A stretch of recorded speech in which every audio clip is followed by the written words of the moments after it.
इस अर्थ को अपना एनवायरनमेंट मान ले तो अर्थ पे आप देखो बेटा हर जगह पे सेम टेम्परेचर नहीं है, हर जगह पे सेम टाइप की सॉइल नहीं है, हर जगह पे सेम टाइप के प्लांट्स नहीं है और हर जगह पे सेम टाइप के एनिमल्स नहीं है ना।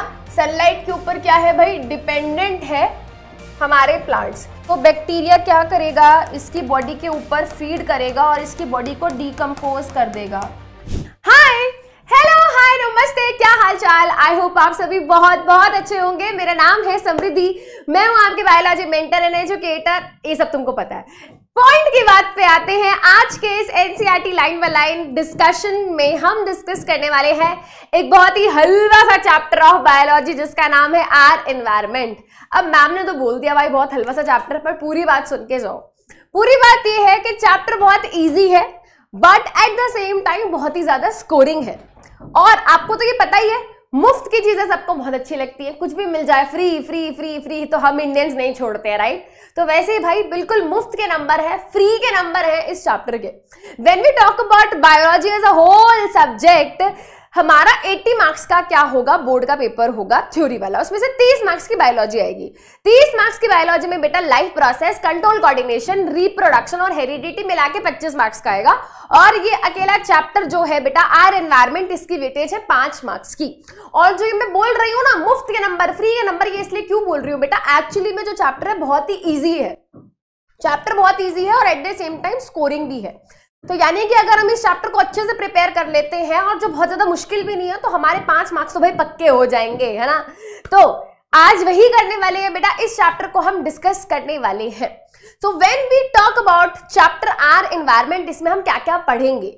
सो ये चैप्टर जो है 2 पार्ट्स में डिवाइडेड है, जिसमें कि first half of the chapter ये डिस्कस करता है कि एनवायरनमेंट में इकोसिस्टम क्या होता है, इकोसिस्टम के कंपोनेंट्स क्या है, टाइप्स ऑफ इकोसिस्टम क्या है, इकोसिस्टम फंक्शन कैसे करता है, जहां पे हम food chain, food web, 10% law, ये सब चीजें डिस्कस करते हैं। Then second half of the chapter discuss करता है एनवायरमेंटल प्रॉब्लम्स के बारे में। अब एनवायरनमेंट में बहुत सारी प्रॉब्लम है ना, कहीं सुनामी आ रही है, कहीं अर्थक्वेक आ रहा है, कहीं डिफॉरेस्टेशन हो रहा है, कहीं जंगलों में आग लग रही है, कहीं वोल्केनो फट रहे हैं, है ना। और देखो वो क्या होता है, हमारी एटमॉस्फेयर की स्ट्रेटोस्फेयर खराब हो रही है जी, है ना। कहीं एयर पोल्यूशन है, कहीं वाटर पोल्यूशन है, कहीं साउंड पोल्यूशन है, कहीं बहुत सारा गार्बेज है। तो कहने का मतलब है बहुत सारी प्रॉब्लम है, बट गुड न्यूज इज हमको सिर्फ 2 प्रॉब्लम्स पढ़नी है। एक है हमारी ओजोन लेयर का डिप्लीशन और दूसरा है जो गार्बेज हम प्रोड्यूस करते हैं उसको कैसे मैनेज करना है। तो 2 प्रॉब्लम्स को हम यहाँ पे क्या करेंगे, डिस्कस करेंगे। जल्दी से स्टार्ट करते हैं, जल्दी से खत्म कर देंगे कि क्यों इतना टाइम वेस्ट करना, ना जल्दी जल्दी करते हैं। तो स्टार्ट करते हैं बेटा चैप्टर आर एनवायरनमेंट। जैसा कि मैंने कहा ये हमारा 1 शॉट लेक्चर रहने वाला है, तो जैसे कि हम हर वीडियो में करते हैं यहाँ पे भी हम वही करने वाले हैं। पहले फटाफट से बेटा फ्लो चार्ट्स, इमेजेस, टेबल्स की मदद से टॉपिक को समझेंगे, उसके बाद उसी को हम देखेंगे कि एनसीईआरटी इसको कैसे डिस्क्राइब कर रही है, एनसीईआरटी इसको कैसे लिख रही है किताब के अंदर। तो फटाफट से स्टार्ट करते हैं बेटा चैप्टर जिसका नाम है आर एनवायरनमेंट। अब पहले यही समझ लेते हैं कि एनवायरनमेंट का मतलब क्या है। देखो बेटा ये जो टर्म है एनवायरनमेंट, ये तुम पहली बार ही नहीं सुन रहे हो, आप छोटी क्लासेस से, है ना, जब तुम चिन्नू मिन्नू थे, है ना, 4th क्लास से बेटा तुम ये टर्म सुनते आ रहे हो, आर एनवायरनमेंट, है ना, हमारी एनवायरनमेंट। अब एनवायरनमेंट का मतलब क्या होता है, तो जब मैं आपसे पूछती हूँ एनवायरनमेंट का मतलब बताओ, तो आप बोलोगे मैम एनवायरनमेंट मतलब हमारी आउटर सराउंडिंग्स, ये हम है, तो हमारे आसपास जो भी है, हमारी सराउंडिंग्स मतलब हमारा एनवायरनमेंट। तो हम एज अ ऑर्गेनिज्म बात करें तो एज अ कोई भी ऑर्गेनिज्म हो, चाहे प्लांट हो, कोई भी एनिमल हो, ह्यूमन बीइंग हो, उसकी सराउंडिंग्स जो भी होती हैं वो उसकी एनवायरनमेंट कहलाती है। वेरी गुड, है ना। Do we all agree on this definition? Yes, है ना। तो जो भी हमारी आउटर एक्सटर्नल सराउंडिंग्स है किसी भी ऑर्गेनिज्म की, वो उसकी एनवायरनमेंट कहलाती है। बट जब हम एनवायरनमेंट की बात करते हैं तो क्या हम सबकी एनवायरनमेंट सेम है? जरा सोचो, यहीं से हम लाएंगे कॉन्सेप्ट ऑफ इकोसिस्टम, यहीं से बेटा रिलेट होगा।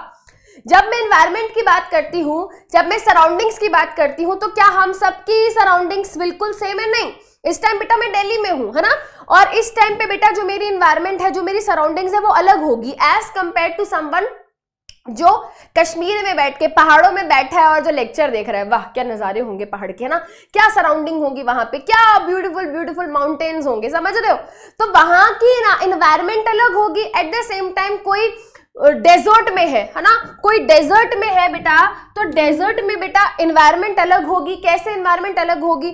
अगर मैं कश्मीर और राजस्थान, कोई बिल्कुल डेजर्ट वाला एरिया है, वहां उन दोनों को बोलूं कि अपनी एनवायरनमेंट को आप क्या करो, डिस्क्राइब करो, तो कश्मीर वाला बच्चा ये बोलेगा कि मैम यहाँ पे टेम्परेचर बहुत लो है, टेम्परेचर कम है ना, यहाँ पे माउंटेन्स हैं, यहाँ पे ये पर्टिकुलर टाइप के वाले प्लांट्स हैं, वहां पे वो कुछ और बताएगा, वहां पे कुछ अलग तरीके के एनिमल्स होंगे। बट अगर मैं डेजर्ट वाले बच्चों को बोलूंगी कि चलो बेटा बताओ आपकी एनवायरनमेंट, आपकी सराउंडिंग्स कैसी है, तो बोलेगा कि मैम यहाँ पे है ना गर्मी बहुत है, पानी की कमी है, यहाँ पे कैमल टाइप के एनिमल्स मिलते हैं, है ना, यहाँ पे सॉइल जो है सैंडी सॉइल है ना, अलग तरीके की सॉइल है। तो कहने का मतलब है वो बहुत ही अलग अलग डिस्क्रिप्शन देंगे एनवायरनमेंट का, राइट। तो यहीं से कॉन्सेप्ट आएगा बेटा इकोसिस्टम का। सबके एनवायरनमेंट अलग अलग है और एनवायरनमेंट में ही हम देखते हैं इकोसिस्टम, क्योंकि पहाड़ों का सिस्टम अलग है, वहां पे जो सराउंडिंग्स हैं, वहां पे जो ऑर्गेनिजम्स हैं, वहां पे जो नॉन लिविंग थिंग्स हैं वो अलग हैं। डेजर्ट में बेटा ऑर्गेनिजम्स अलग हैं, वहां पे नॉन लिविंग थिंग्स जो है वो अलग है। तो यहीं से बेटा फिर हम इकोसिस्टम का कॉन्सेप्ट जो है बेटा समझेंगे। चलिए बेटा, तो फटाफट से देखते हैं एनसीईआरटी इसको कैसे इंट्रोड्यूस कर रही है। एनसीईआरटी भी बिल्कुल वही कह रही है जो हमने कहा। जब भी हम सुनते हैं द टर्म एनवायरनमेंट, है ना, हम देखते हैं बेटा ये टर्म टेलीविजन में, न्यूज़पेपर में, इवन लोग भी बेटा इस टर्म को बहुत यूज करते हैं। हमने अक्सर ये भी सुना होगा कि हमारे घर में जो बड़े बूढ़े लोग होते हैं वो ये बोलते हैं, अरे भाई साहब पहले जैसा एनवायरनमेंट कहाँ रहा है अब, है ना।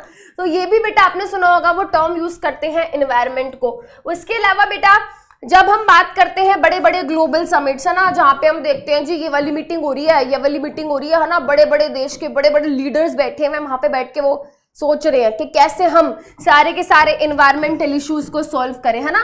तो वो ये सब क्या करते हैं बेटा, ये टर्म यूज करते हैं एनवायरमेंट, और उसका मतलब क्या है हमने जान लिया है। उसके अलावा बेटा वो कह रहा है कि इस चैप्टर में हम क्या करेंगे, स्टडी करेंगे कि कैसे एनवायरमेंट के अलग अलग कंपोनेंट्स क्या करते हैं, आपस में इंटरेक्ट करते हैं और इनका क्या इम्पैक्ट होता है हमारे एनवायरनमेंट पे। तो वही कहा ना मैंने, हम इकोसिस्टम के बारे में पढ़ेंगे, उसके अलावा एनवायरमेंटल इश्यूज के बारे में पढ़ेंगे, ठीक है। चलिए, तो बेटा मैं टर्म यूज कर रही थी ना इकोसिस्टम। इकोसिस्टम क्या है बेटा, देखो हमारी सराउंडिंग्स, हमारी एनवायरनमेंट में क्या पाए जाते हैं, कुछ इकोलॉजिकल सिस्टम पाए जाते हैं, या फिर कुछ सिंपल हम बोल सकते हैं सिस्टम पाया जाता है, जहां पे क्या होता है बेटा, दो चीजें होती हैं। एक होता है बायोटिक कंपोनेंट और एक होता है ए बायोटिक कंपोनेंट। मैम बस ये बता दो कि इकोसिस्टम का मतलब क्या है। देखो बेटा हमारे एनवायरनमेंट के अंदर हम देखें तो बहुत अलग अलग क्या होंगी बेटा, अलग अलग इकोसिस्टम पाए जाएंगे, है ना। अगर हम इस अर्थ को अपना एनवायरनमेंट मान ले तो अर्थ पे आप देखो बेटा हर जगह पे सेम टेम्परेचर नहीं है, हर जगह पे सेम टाइप की सॉइल नहीं है, हर जगह पे सेम टाइप के प्लांट्स नहीं है और हर जगह पे सेम टाइप के एनिमल्स नहीं है। तो कहने का मतलब ये है हमें अर्थ पे अलग अलग सिस्टम देखने को मिलते हैं। जैसे कि भाई आपको पॉन्ड के अंदर एक अलग सिस्टम देखने को मिलेगा, आपको ओशन के अंदर अलग सिस्टम देखने को मिलेगा ऑर्गेनिजम्स का, आपको माउंटेन्स में अलग सिस्टम देखने को मिलेगा ऑर्गेनिजम्स का, वहां पे अलग प्लांट्स होंगे, अलग एनिमल्स होंगे, डेजर्ट में अलग प्लांट्स होंगे, अलग एनिमल्स होंगे। तो ये सब क्या है बेटा, हमारे एनवायरनमेंट का पार्ट है, बट ये सब अलग अलग है और इन अलग अलग सिस्टम्स को नाम दे दिया गया है इकोसिस्टम। अब हर इकोसिस्टम के अंदर एक चीज कॉमन होती है, क्या, हर इकोसिस्टम जो होता है दो चीजों से मिलकर बना होता है, एक होता है बायोटिक कंपोनेंट और एक होता है एबायोटिक कंपोनेंट। बायोटिक मतलब लिविंग, कोई भी इकोसिस्टम हो, चाहे तुम डेजर्ट में चले जाओ, चाहे पॉन्ड के अंदर चले जाओ, चाहे तुम माउंटेन्स में चले जाओ, चाहे तुम ओशन के अंदर चले जाओ, सी कहीं पे भी चले जाओ तुम, हर इकोसिस्टम के अंदर बेटा आपको दो चीजें मिलेंगी, एक बायोटिक कंपोनेंट और एबायोटिक कंपोनेंट। तो हम कह सकते हैं हमारी इकोसिस्टम दो चीजों से मिलकर बनी है, लिविंग मतलब बायोटिक, नॉन लिविंग मतलब एबायोटिक। नॉन लिविंग मतलब क्या होगा भाई, अब बेटा अपनी सराउंडिंग्स में देखो, सिर्फ क्या वहां पे आपको ऑर्गेनिजम्स दिखाई दे रही है, नहीं, वहां पे वाटर भी है, एयर भी है, सॉइल भी है ना, टेम्परेचर भी है। तो कहने का मतलब ये है कि कोई भी इकोसिस्टम केवल अकेला लिविंग थिंग से नहीं बना होता, लिविंग ऑर्गेनिज्म से नहीं बना होता। इकोसिस्टम की वर्किंग के लिए, फंक्शनिंग के लिए नॉन लिविंग थिंग्स यानी कि एबायोटिक कंपोनेंट की भी जरूरत होती है। जिसमें कि बहुत ज्यादा इंपॉर्टेंट है सनलाइट। आपको यहाँ पे प्लांट्स दिख रहे हैं बेटा, ये प्लांट्स खाना कब बना पाएंगे, जब इनको सनलाइट मिलेगी। तो कहने का मतलब ये है कि किसी भी इकोसिस्टम के अंदर दो चीजें होती हैं, एक बायोटिक कंपोनेंट और एक एबायोटिक कंपोनेंट। बायोटिक कंपोनेंट में जितनी भी लिविंग ऑर्गेनिजम्स है वो आ जाते हैं। अब चाहे इसमें प्लांट्स हो, चाहे एनिमल्स हो, चाहे ह्यूमन बींग्स हो, चाहे बैक्टीरिया हो, चाहे फंगस हो, कुछ भी हो, अगर वो लिविंग है तो that will be included in biotic component. और अगर वो नॉन लिविंग है, जैसे कि सनलाइट है, एयर है, वाटर है, टेम्परेचर है, सॉइल है, ये सब एबायोटिक कंपोनेंट में आ जाएगा। बट डेफिनेशन इससे पूरी नहीं हो जाती है। डेफिनेशन पूरी होगी जब हम ये बोलेंगे कि ये दोनों कंपोनेंट क्या करते हैं, आपस में एक दूसरे से इंटरेक्ट करते हैं। कहने का मतलब ये एक दूसरे पे क्या है, इंटरडिपेंडेंट है। जैसे कि अभी हमने कहा कि भाई सनलाइट एबायोटिक चीज है, नॉन लिविंग है, बट इस सनलाइट से ही क्या होता है बेटा, प्लांट्स को एनर्जी मिलती है खाना बनाने के लिए। सनलाइट के ऊपर डिपेंडेंट है ना, सनलाइट के ऊपर क्या है भाई, डिपेंडेंट है हमारे प्लांट्स। वैसे ही बेटा बायोटिक कंपोनेंट्स एबायोटिक कंपोनेंट्स के ऊपर डिपेंडेंट है, एबायोटिक कंपोनेंट्स बायोटिक कंपोनेंट्स के ऊपर डिपेंडेंट है। तो कहने का मतलब ये है आपस में इनका क्या है, इंटरेक्शन है। तो इकोसिस्टम को हम कैसे डिफाइन करेंगे, इकोसिस्टम बेसिकली हमारे एनवायरनमेंट का एक ऐसा ज्योग्राफिकल एरिया है जहां पे यूनिक एबायोटिक और बायोटिक कंपोनेंट्स पाए जाते हैं और वो आपस में एक दूसरे से इंटरेक्ट करते हैं। तो एज यू कैन सी, क्या ये एक इकोसिस्टम है, क्या है ये, मान लो कि पॉन्ड इकोसिस्टम है। पॉन्ड इकोसिस्टम के अंदर क्या क्या चीजें होंगी, फॉर एग्जांपल हम बायोटिक कंपोनेंट की बात करें, पॉन्ड के अंदर बेटा क्या क्या लिविंग होगा। तो भाई पॉन्ड के अंदर फ्रॉग होगा, फिश होंगी, फ्रॉग के लिविंग टेडपोल्स होंगे, है ना, वहां पे कुछ फ्लाइज होंगी, वाटर वीड्स मतलब वाटर के अंदर उगने वाली वो घास फूस हो गई, स्नेल्स हो गए, राइट। तो ये सब चीजें हो गई। अब बेटा पॉन्ड के अंदर एबायोटिक क्या होगा, सोचो जरा, नॉन लिविंग क्या क्या होगा। तो भाई वाटर है, सनलाइट है, एयर है, सॉइल है, स्टोन्स, रॉक्स, ये सब है। तो समझ रहे हो, तो ये क्या हो गया बेटा, हमारा इकोसिस्टम हो गया। अब इकोसिस्टम जो है they can be of different type. आप देखो बेटा पूरी पृथ्वी पे अलग अलग इकोसिस्टम हमें देखने को मिलते हैं और ये सब एक दूसरे से क्या है, अलग है, यूनिक है। Forest ecosystem, grassland ecosystem, mountain ecosystem, desert ecosystem, river ecosystem, ocean ecosystem, pond ecosystem. तो इकोसिस्टम अलग अलग तरीके के हो सकते हैं, राइट। बट इनको क्लासिफाई करा गया है दो टाइप्स में। एक होता है बेटा नेचुरल इकोसिस्टम और एक होता है मैन मेड या फिर आर्टिफिशियल इकोसिस्टम।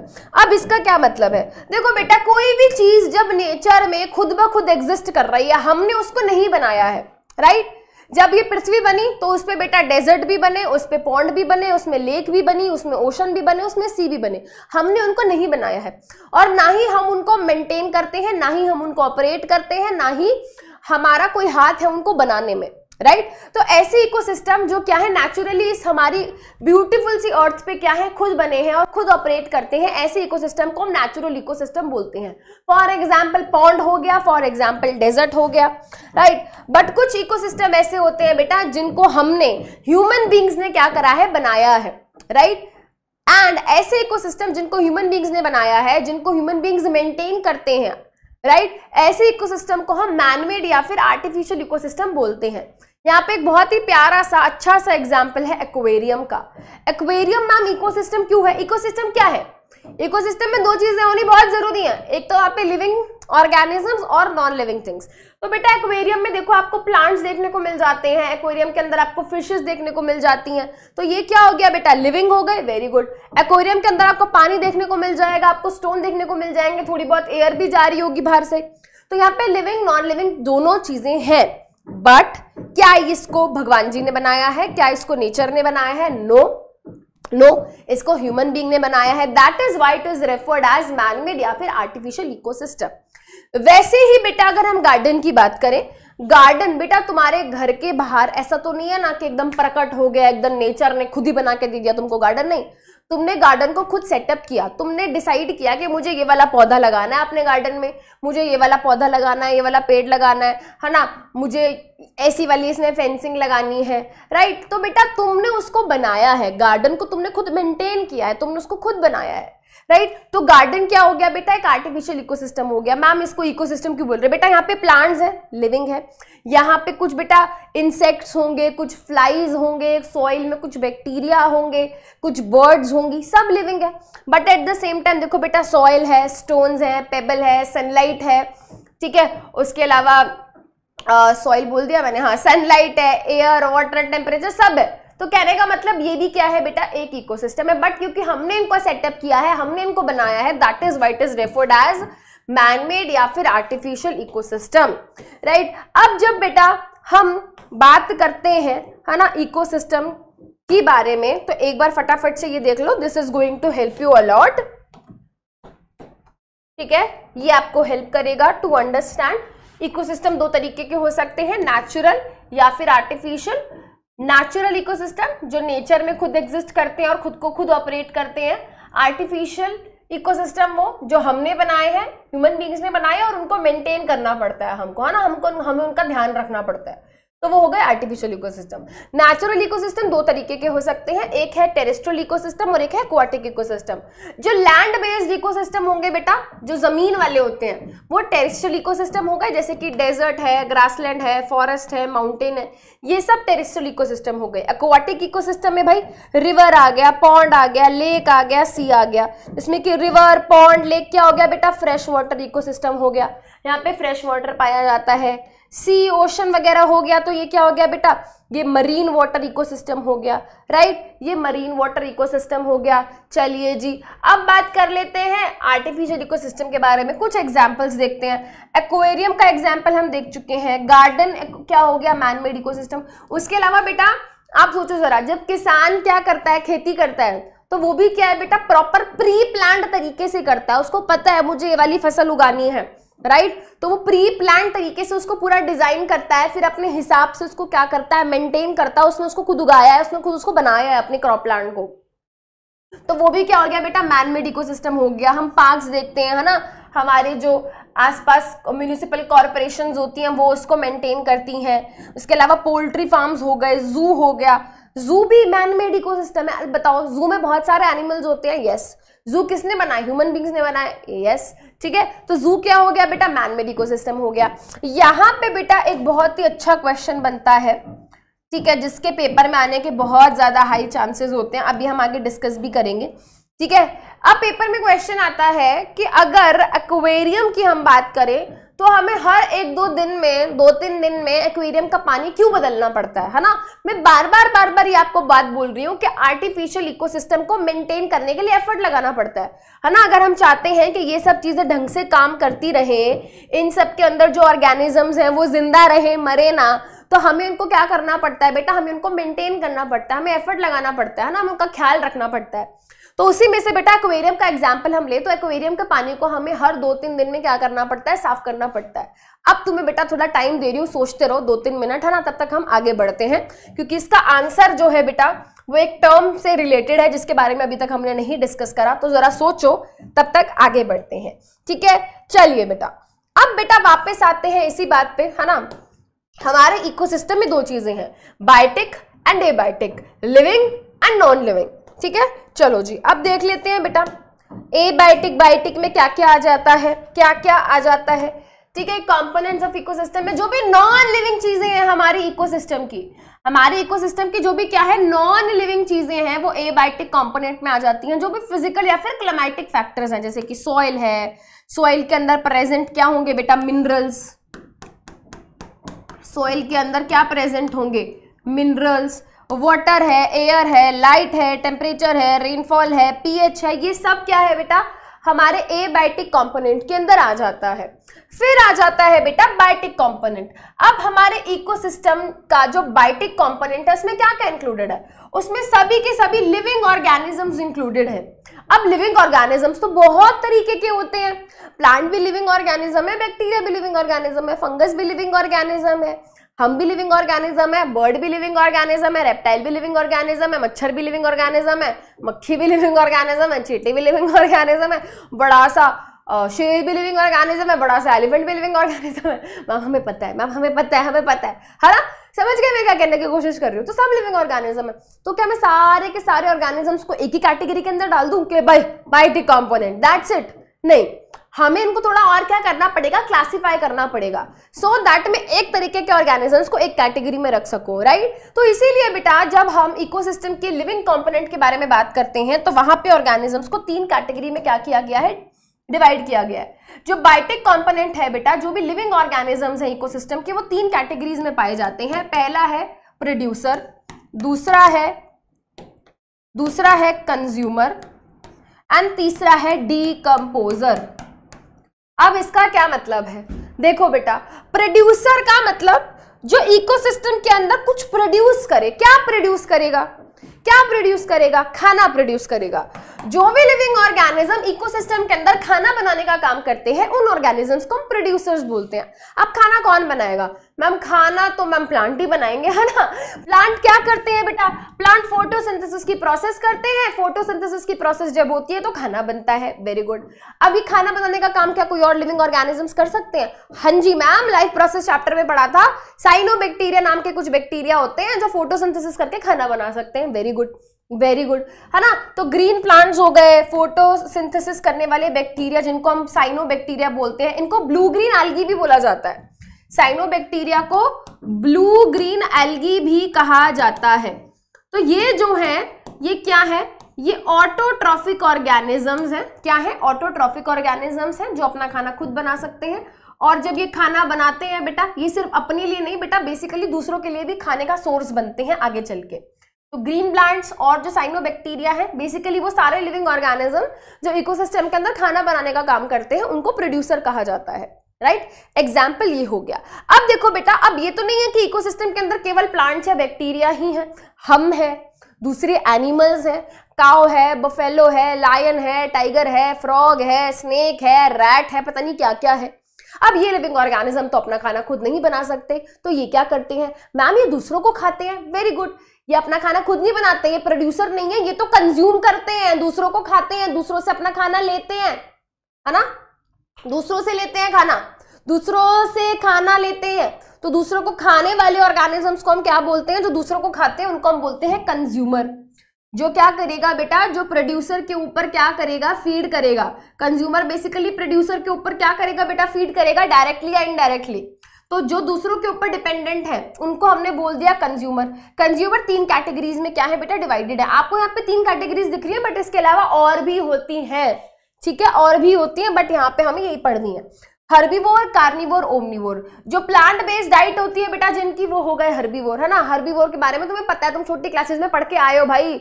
जो घास फूस खाते हैं, प्लांट बेस्ड डाइट होती है जिनकी, हर्बीवोर, जैसे कि काउ, गोट, बफेलो, ये सब हो गया, डियर, है ना, ये सब हो गया। कार्निवोर में वो हो गए बेटा जो दूसरे एनिमल्स को खाते हैं, ये फ्लैश ईटिंग एनिमल्स हैं, इनकी डाइट जो है एनिमल बेस्ड है, दूसरे एनिमल को खाएंगे, प्लांट को नहीं खाएंगे, है ना? प्लांट को नहीं खाएंगे भाई, जैसे लायन, टाइगर है ना, ये दूसरे एनिमल्स को खाएगा, प्लांट को नहीं खाएगा, कार्निवोर्स। फिर आ जाते हैं ओमनिवोर्स। हमको तो प्लांट भी दे दो जी, हम तो प्लांट भी खा लेंगे, हमको तो एनिमल भी दे दो जी, हम तो एनिमल भी खा लेंगे, हमको तो क्या अपने पेट भरने से मतलब है। ह्यूमन बीइंग जिसका परफेक्ट एग्जाम्पल है ना, वो प्लांट बेस्ड डाइट भी खाते हैं, वो एनिमल बेस्ड डाइट भी खाते हैं। तो हम क्या है बेटा? ओमनिवोर्स है। बट इसके अलावा बेटा जैसे डॉग हो गया, क्रो हो गया, ये सब क्या है बेटा? ओमनिवोर्स का एग्जाम्पल है। ओके गाइस, वेरी गुड, इतना समझ आ गया? यस। अब थर्ड कैटेगरी क्या है बेटा? थर्ड कैटेगरी है डीकंपोजर्स की। यहां पे बेटा एक टर्म आपको लिखा दिख रहा होगा, सैप्रोट्रॉफिक। सैप्रोट्रॉफिक ऑर्गेनिजम्स कौन से होते हैं? मैम सैप्रोट्रॉफिक ऑर्गेनिजम्स क्या होते हैं ये तो हमको याद नहीं आ रहा मैम, वैसे लाइफ प्रोसेस में आपने पढ़ाया था, है ना? पिटाई हो जानी चाहिए तुम्हारी। सैप्रोट्रॉफिक ऑर्गेनिजम्स वो ऑर्गेनिजम्स होते हैं जो दूसरे डेड एंड डिकेइंग मैटर के ऊपर या डेड एंड डिकेइंग ऑर्गेनिजम्स के ऊपर फीड करते हैं। कहने का मतलब ये है बेटा, मान लो यहां पे क्या है? यहां पे एक डेड वल्चर है ना? एक डेड क्या है? वल्चर है, ये मर चुकी है, ठीक है? This is dead. अब क्या होगा बेटा? आप देखोगे अब इसकी बॉडी पड़ी हुई है ऐसी जमीन पे, अब थोड़े टाइम बाद आप देखोगे क्या होगा बेटा? इसकी बॉडी पे आपको कुछ छोटे छोटे ऑर्गेनिजम्स क्या दिखेंगे? ग्रो होते हुए दिखेंगे। हम बोलेंगे इसकी बॉडी तो सड़ गई, इसकी बॉडी पे तो बैक्टीरिया लग गया है ना। बैक्टीरिया बेटा ऐसे नहीं लगा है, वो बैक्टीरिया इसको खा रहा है, वो बैक्टीरिया इसकी बॉडी से क्या कर रहा है बेटा, वो बैक्टीरिया इसकी बॉडी से न्यूट्रिशन ले रहा है। तो वो बैक्टीरिया क्या है, डीकम्पोजर है। तो बैक्टीरिया क्या करेगा, इसकी बॉडी के ऊपर फीड करेगा और इसकी बॉडी को डीकम्पोज कर देगा। वो क्या कर देगा भाई, इसकी बॉडी को डीकम्पोज कर देगा। ठीक है, इसकी बॉडी क्या होगी बेटा, इसकी बॉडी यहां पे हो जाएगी डीकम्पोज।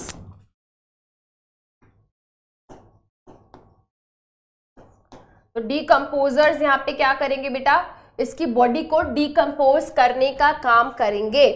तो अभी तक हमने क्या पढ़ा, अभी तक हमने क्या देखा, ठीक है, अभी तक हमने देखा कि हमारे इकोसिस्टम के अंदर 3 तरीके के ऑर्गेनिजम्स हैं, producers, consumers and decomposers. Decomposers generally micro organisms होते हैं जैसे कि बैक्टीरिया और फंजाई। जब कोई भी लिविंग ऑर्गेनिज्म डेड हो जाता है, कोई भी लिविंग ऑर्गेनिज्म जब डेड हो जाता है तो डीकम्पोजर उसकी बॉडी पे जाते हैं। उसकी बॉडी डेड है, मरी हुई है, सड़ रही है, उसकी बॉडी के ऊपर वो फीड करते हैं। और जब उसकी बॉडी के ऊपर वो फीड करते हैं तो उसकी बॉडी से जो भी न्यूट्रिएंट्स वगैरह निकलते हैं वो कहाँ आते हैं बेटा, सॉइल में आते हैं। अब सॉइल के अंदर जब न्यूट्रिएंट्स आते हैं, उन न्यूट्रिएंट्स को यूज करके प्लांट्स खाना बनाते हैं एंड सो ऑन। ठीक है, तो फटाफट से देखते हैं बेटा, यहाँ पे हमने क्या देखा, हमने देखा कि हमारे जो प्लांट्स होते हैं, है ना, हमारे जो प्लांट्स होते हैं बेटा, वो क्या है, इकोसिस्टम के अंदर खाना बनाने का काम करते हैं। That is why they are known as producers.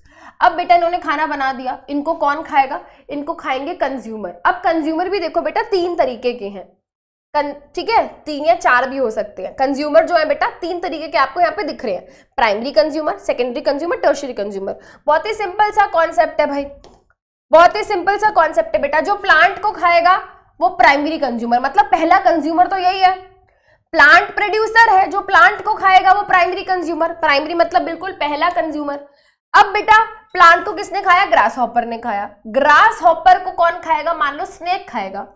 ठीक है, तो snake will be the secondary consumer. Secondary मतलब सेकंड, पहला तो ये था, पहला तो ये था, तो सेकंड ये हो गया। स्नेक को कौन खाएगा बेटा, कोई हॉक, वल्चर, ईगल वगैरह मान लो, है ना, बाज, बाज को हॉक बोलते हैं, है ना।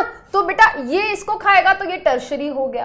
ठीक है, अगर टर्शरी को कोई खा रहा है तो क्वाटरनरी हो गया। तो कहने का मतलब ये है बेटा 3 तरीके के ऑर्गेनिज्म है, producer, consumer which will be further classified into primary consumer, secondary consumer and tertiary consumer. ठीक है, और उसके बाद तीसरा बेटा डीकम्पोजर। डीकम्पोजर क्या करते हैं बेटा, जब कोई भी ऑर्गेनिज्म इकोसिस्टम के अंदर मरता है, चाहे ये हो, ये हो, ये हो, ये हो, ये उनकी बॉडी को क्या करते हैं, डीकम्पोज करते हैं। और इनकी बॉडी को जब डीकम्पोज करते हैं बेटा तो उसमें से क्या निकलते हैं, उसमें से निकलते हैं न्यूट्रिएंट्स, उसमें से निकलेंगे न्यूट्रिएंट्स। कैसे निकलेंगे मैम न्यूट्रिएंट्स, भाई सोचो जरा, एक थोड़ा सा दिमाग लगाना बेटा। इसकी बॉडी जब डीकम्पोज होगी तो इसकी हड्डियां वगैरह सब धीरे धीरे धीरे धीरे गलना शुरू होंगी, इसकी पूरी बॉडी गलना शुरू होंगी। हड्डियां किस चीज से मिलके बनी है मैम, कैल्शियम से, वेरी गुड। तो वो कैल्शियम निकलेगा बेटा, इसकी बॉडी में जो भी प्रोटीन्स होंगे जो कि नाइट्रोजन से बने होते हैं तो वो निकलेगा। तो ठीक है, तो कहने का मतलब ये है कि ये सारे के सारे न्यूट्रिएंट्स निकलेंगे और कहाँ जाएंगे बेटा, सारे के सारे न्यूट्रिएंट्स निकल के जाएंगे सॉइल में। अब सॉइल से न्यूट्रिएंट्स कौन लेता है, सॉइल से न्यूट्रिएंट्स लेते हैं प्लांट्स, वो इस न्यूट्रिएंट को यूज करेंगे, खाना बनाएंगे, फिर इस खाने को ये लोग खाएंगे एंड सो ऑन। क्या होगा बेटा, इस तरीके से यहाँ पे साइकिल चलती रहेगी। और बेटा इसी साइकिल को हम बोलते हैं फंक्शनिंग ऑफ इकोसिस्टम। क्या हो रहा है मैम ये सब, देखो बेटा सबसे पहले ये पढ़ा समझा कि इकोसिस्टम क्या है, राइट। फिर हमने देखा कि इकोसिस्टम किस चीज से मिलकर बना है, what are the component of ecosystem. Ecosystem के कंपोनेंट बेटा बायोटिक और एबायोटिक हो गए, इकोसिस्टम लिविंग और नॉन लिविंग कंपोनेंट से मिलकर बना है। फिर हमने देखा types of ecosystem, ecosystem natural हो सकता है, इकोसिस्टम आर्टिफिशियल मैनमेड हो सकता है। अब इसका तीसरा टॉपिक आ जाता है, that is functioning of ecosystem. Ecosystem function कैसे कर रहा है, इकोसिस्टम में कैसे नॉन लिविंग लिविंग चीजें एक साथ एग्जिस्ट कर रही हैं और कैसे आपस में उनका इंटरेक्शन है, कैसे आपस में उनका एक दूसरे पे इंटरडिपेंडेंस है, ये अभी हमने देखा, बट मैं दोबारा से बताऊंगी अपने वर्ड्स में। और बाद में फिर हम ये देख लेंगे कि एनसीईआरटी कैसे उसको एक्सप्लेन कर रही है, राइट। चलिए बेटा, तो यहाँ पे एज यू कैन सी बेटा आपको क्या दिख रहा है, आपको यहाँ पे सन दिख रहा है। सन से प्लांट को क्या मिलती है, सन से प्लांट को मिलती है सनलाइट, वेरी गुड। और इसी सनलाइट को यूज करके प्लांट क्या करता है, खाना बनाता है। क्या अकेली सनलाइट यूज होती है? नहीं, इसके अलावा प्लांट बाहर एयर से क्या लेता है? CO2 लेता है। Very good. उसके अलावा जो प्लांट है सॉइल से मिनरल्स वगैरह लेता है, राइट। तो प्लांट एयर, वाटर, है ना, प्लांट में भाई सॉइल है, प्लांट में वाटर है, बहुत चीज, प्लांट में वाटर नहीं है, सॉइल में थोड़ा बहुत वाटर है। तो कहने का मतलब ये है कि प्लांट क्या करते हैं? प्लांट लिविंग है, प्लांट बायोटिक है। ये क्या करते हैं बेटा? अपनी सराउंडिंग्स, अपने इकोसिस्टम में क्या क्या है बेटा? कुछ नॉन लिविंग चीजें हैं जैसे कि सनलाइट, कार्बन डाइऑक्साइड, सॉइल में मिनरल्स, वाटर, इन सब चीजों को वो यूज करेगा और फोटोसिंथेसिस करेगा। फोटोसिंथेसिस करके वो क्या करेगा? खाना बनाएगा, क्योंकि वो खाना बना रहा है, खाने को प्रोड्यूस कर रहा है, that is why it is referred as producer. अब इसको भाई खाना इसने बना लिया, अब इसको कोई और ऑर्गेनिज्म खा जाएगा, जैसे कि बेटा इसको मान लो कोई गोट खा लिया, गोट ने खा लिया इसको, राइट। तो अब ये जो हमारी गोट है, goat will be known as consumer. अब मैं इसको कौन सा कंज्यूमर बोलूं? ये क्या है? ये पहला कंज्यूमर है, that is why it will be referred as primary consumer. अब इस गोट को मान लो बेटा कोई लायन खा जाए तो lion will be the secondary consumer. ठीक है, अब ये मत बोलना मैम लायन को कौन खाएगा। भाई लायन को कौन खाता है? कोई नहीं खाता लायन को। ठीक है, वैसे इंसान किसी को भी खा सकता है, ना जाने कभी हो जाए कि लायन को भी खा जाए कोई, यू नेवर नो। ठीक है, चलिए, तो इतनी बात समझ आई। पहला पॉइंट यहाँ पे देखो बेटा, जो मैंने बोला क्या बिल्कुल सही वो बात है। प्रोड्यूसर्स क्या करते हैं बेटा? सिंथेसाइज करते हैं कॉम्प्लेक्स फूड। वो फूड किस फॉर्म में बनाते हैं बेटा? याद करो, लाइफ प्रोसेस चैप्टर भूल तो नहीं गए। वो खाना बनाते हैं भाई ग्लूकोज की फॉर्म में। कैसे? With the help of solar energy. Solar energy मतलब लाइट, सनलाइट की एनर्जी से कार्बन डाइऑक्साइड, सनलाइट और मिनरल जो कि सॉइल में मिल रहे हैं। उसके बाद क्या होता है? What is the next step? Next step क्या है? नेक्स्ट स्टेप ये है, जो कंज्यूमर्स होते हैं वो प्लांट्स को खाते हैं, जैसे कि ये वाले कंज्यूमर ने प्लांट को खाया, और जो दूसरे एनिमल्स होते हैं, है ना, वो दूसरे एनिमल्स को खाते हैं। और ऐसे ऐसे क्या होती है? एनर्जी की ट्रांसफर होती है। बहुत ही इंपॉर्टेंट पॉइंट है भाई। ये क्या लिखा है यहाँ पे? एनर्जी का ट्रांसफर होता है। इसका क्या मतलब हुआ? एनर्जी का ट्रांसफर होता है। देखो बेटा, कोई भी ऑर्गेनिज्म कोई दूसरे ऑर्गेनिज्म को क्यों खा रहा है? सोचने वाली बात है। क्या जरूरत पड़ गई भाई? ये गोट इस प्लांट को क्यों खा रही है? क्योंकि इसको भूख लगी है, इसको खाना चाहिए। बट खाना क्यों चाहिए? फूड क्या है? Food is actually the source of energy. Food से हमें क्या मिलती है? एनर्जी मिलती है। तो जब बेटा इसने, है ना, जब इसने इसको खाया तो इसको फूड तो मिला ही मिला, बट इसको साथ साथ एनर्जी में मिली। तो यानी कि जो एनर्जी यहां थी अब वो इसके अंदर चली गई, एनर्जी का ट्रांसफर हो गया। अब ये क्या है? ये एक ऑर्गेनिज्म है, ये भी एक ऑर्गेनिज्म है। भाई अगर इसको भूख लगती है तो भाई इसको भी तो भूख लगती है ना। तो भाई ये क्या करेगा बेटा? ये इस गोट को एज अ फूड खाएगा। अब जब वो फूड खाएगा तो ऑब्वियस सी बात है बेटा, फूड से उसको एनर्जी मिलेगी। तो यानी कि यहां से इसकी बॉडी में फूड गया, यानी कि यहां से एनर्जी इसकी बॉडी में गई। तो कहने का मतलब है जब वो फूड को खाते हैं तो इस तरीके से एनर्जी यहां से यहां, यहां से यहां, फूड यहां से यहां, यहां से यहां।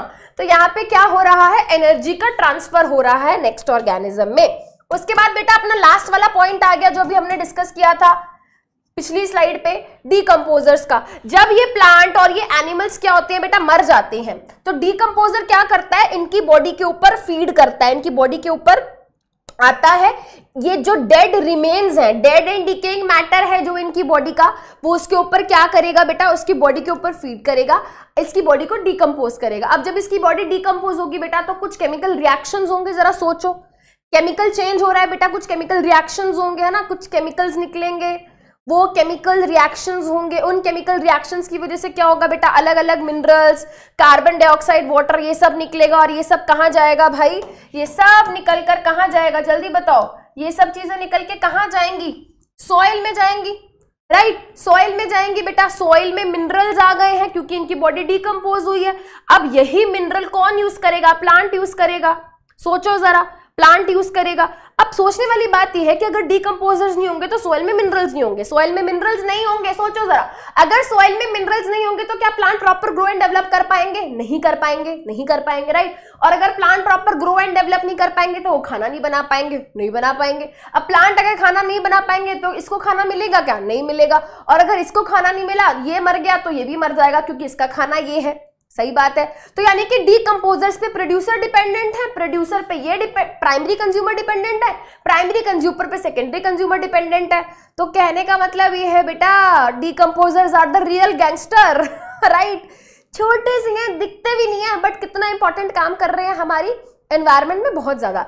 इवन बेटा आप देखते हो जो हमारे एनवायरनमेंट में इतनी सारी न्यूट्रिएंट साइकिल्स जो होती हैं, जो आप छोटी क्लासेस में पढ़ते थे, जैसे कि nitrogen cycle, sulphur cycle, carbon cycle, है ना, और अलग अलग साइकिल जो आप पढ़ते थे, इन सबको कराने में, इन सबको मेंटेन करने में, है ना, ये सब साइकिल्स कराने में बहुत इंपॉर्टेंट रोल यही डिकम्पोजर्स ही क्या करते हैं, ये छोटे छोटे माइक्रो ऑर्गेनिजम्स ही रोल प्ले करते हैं।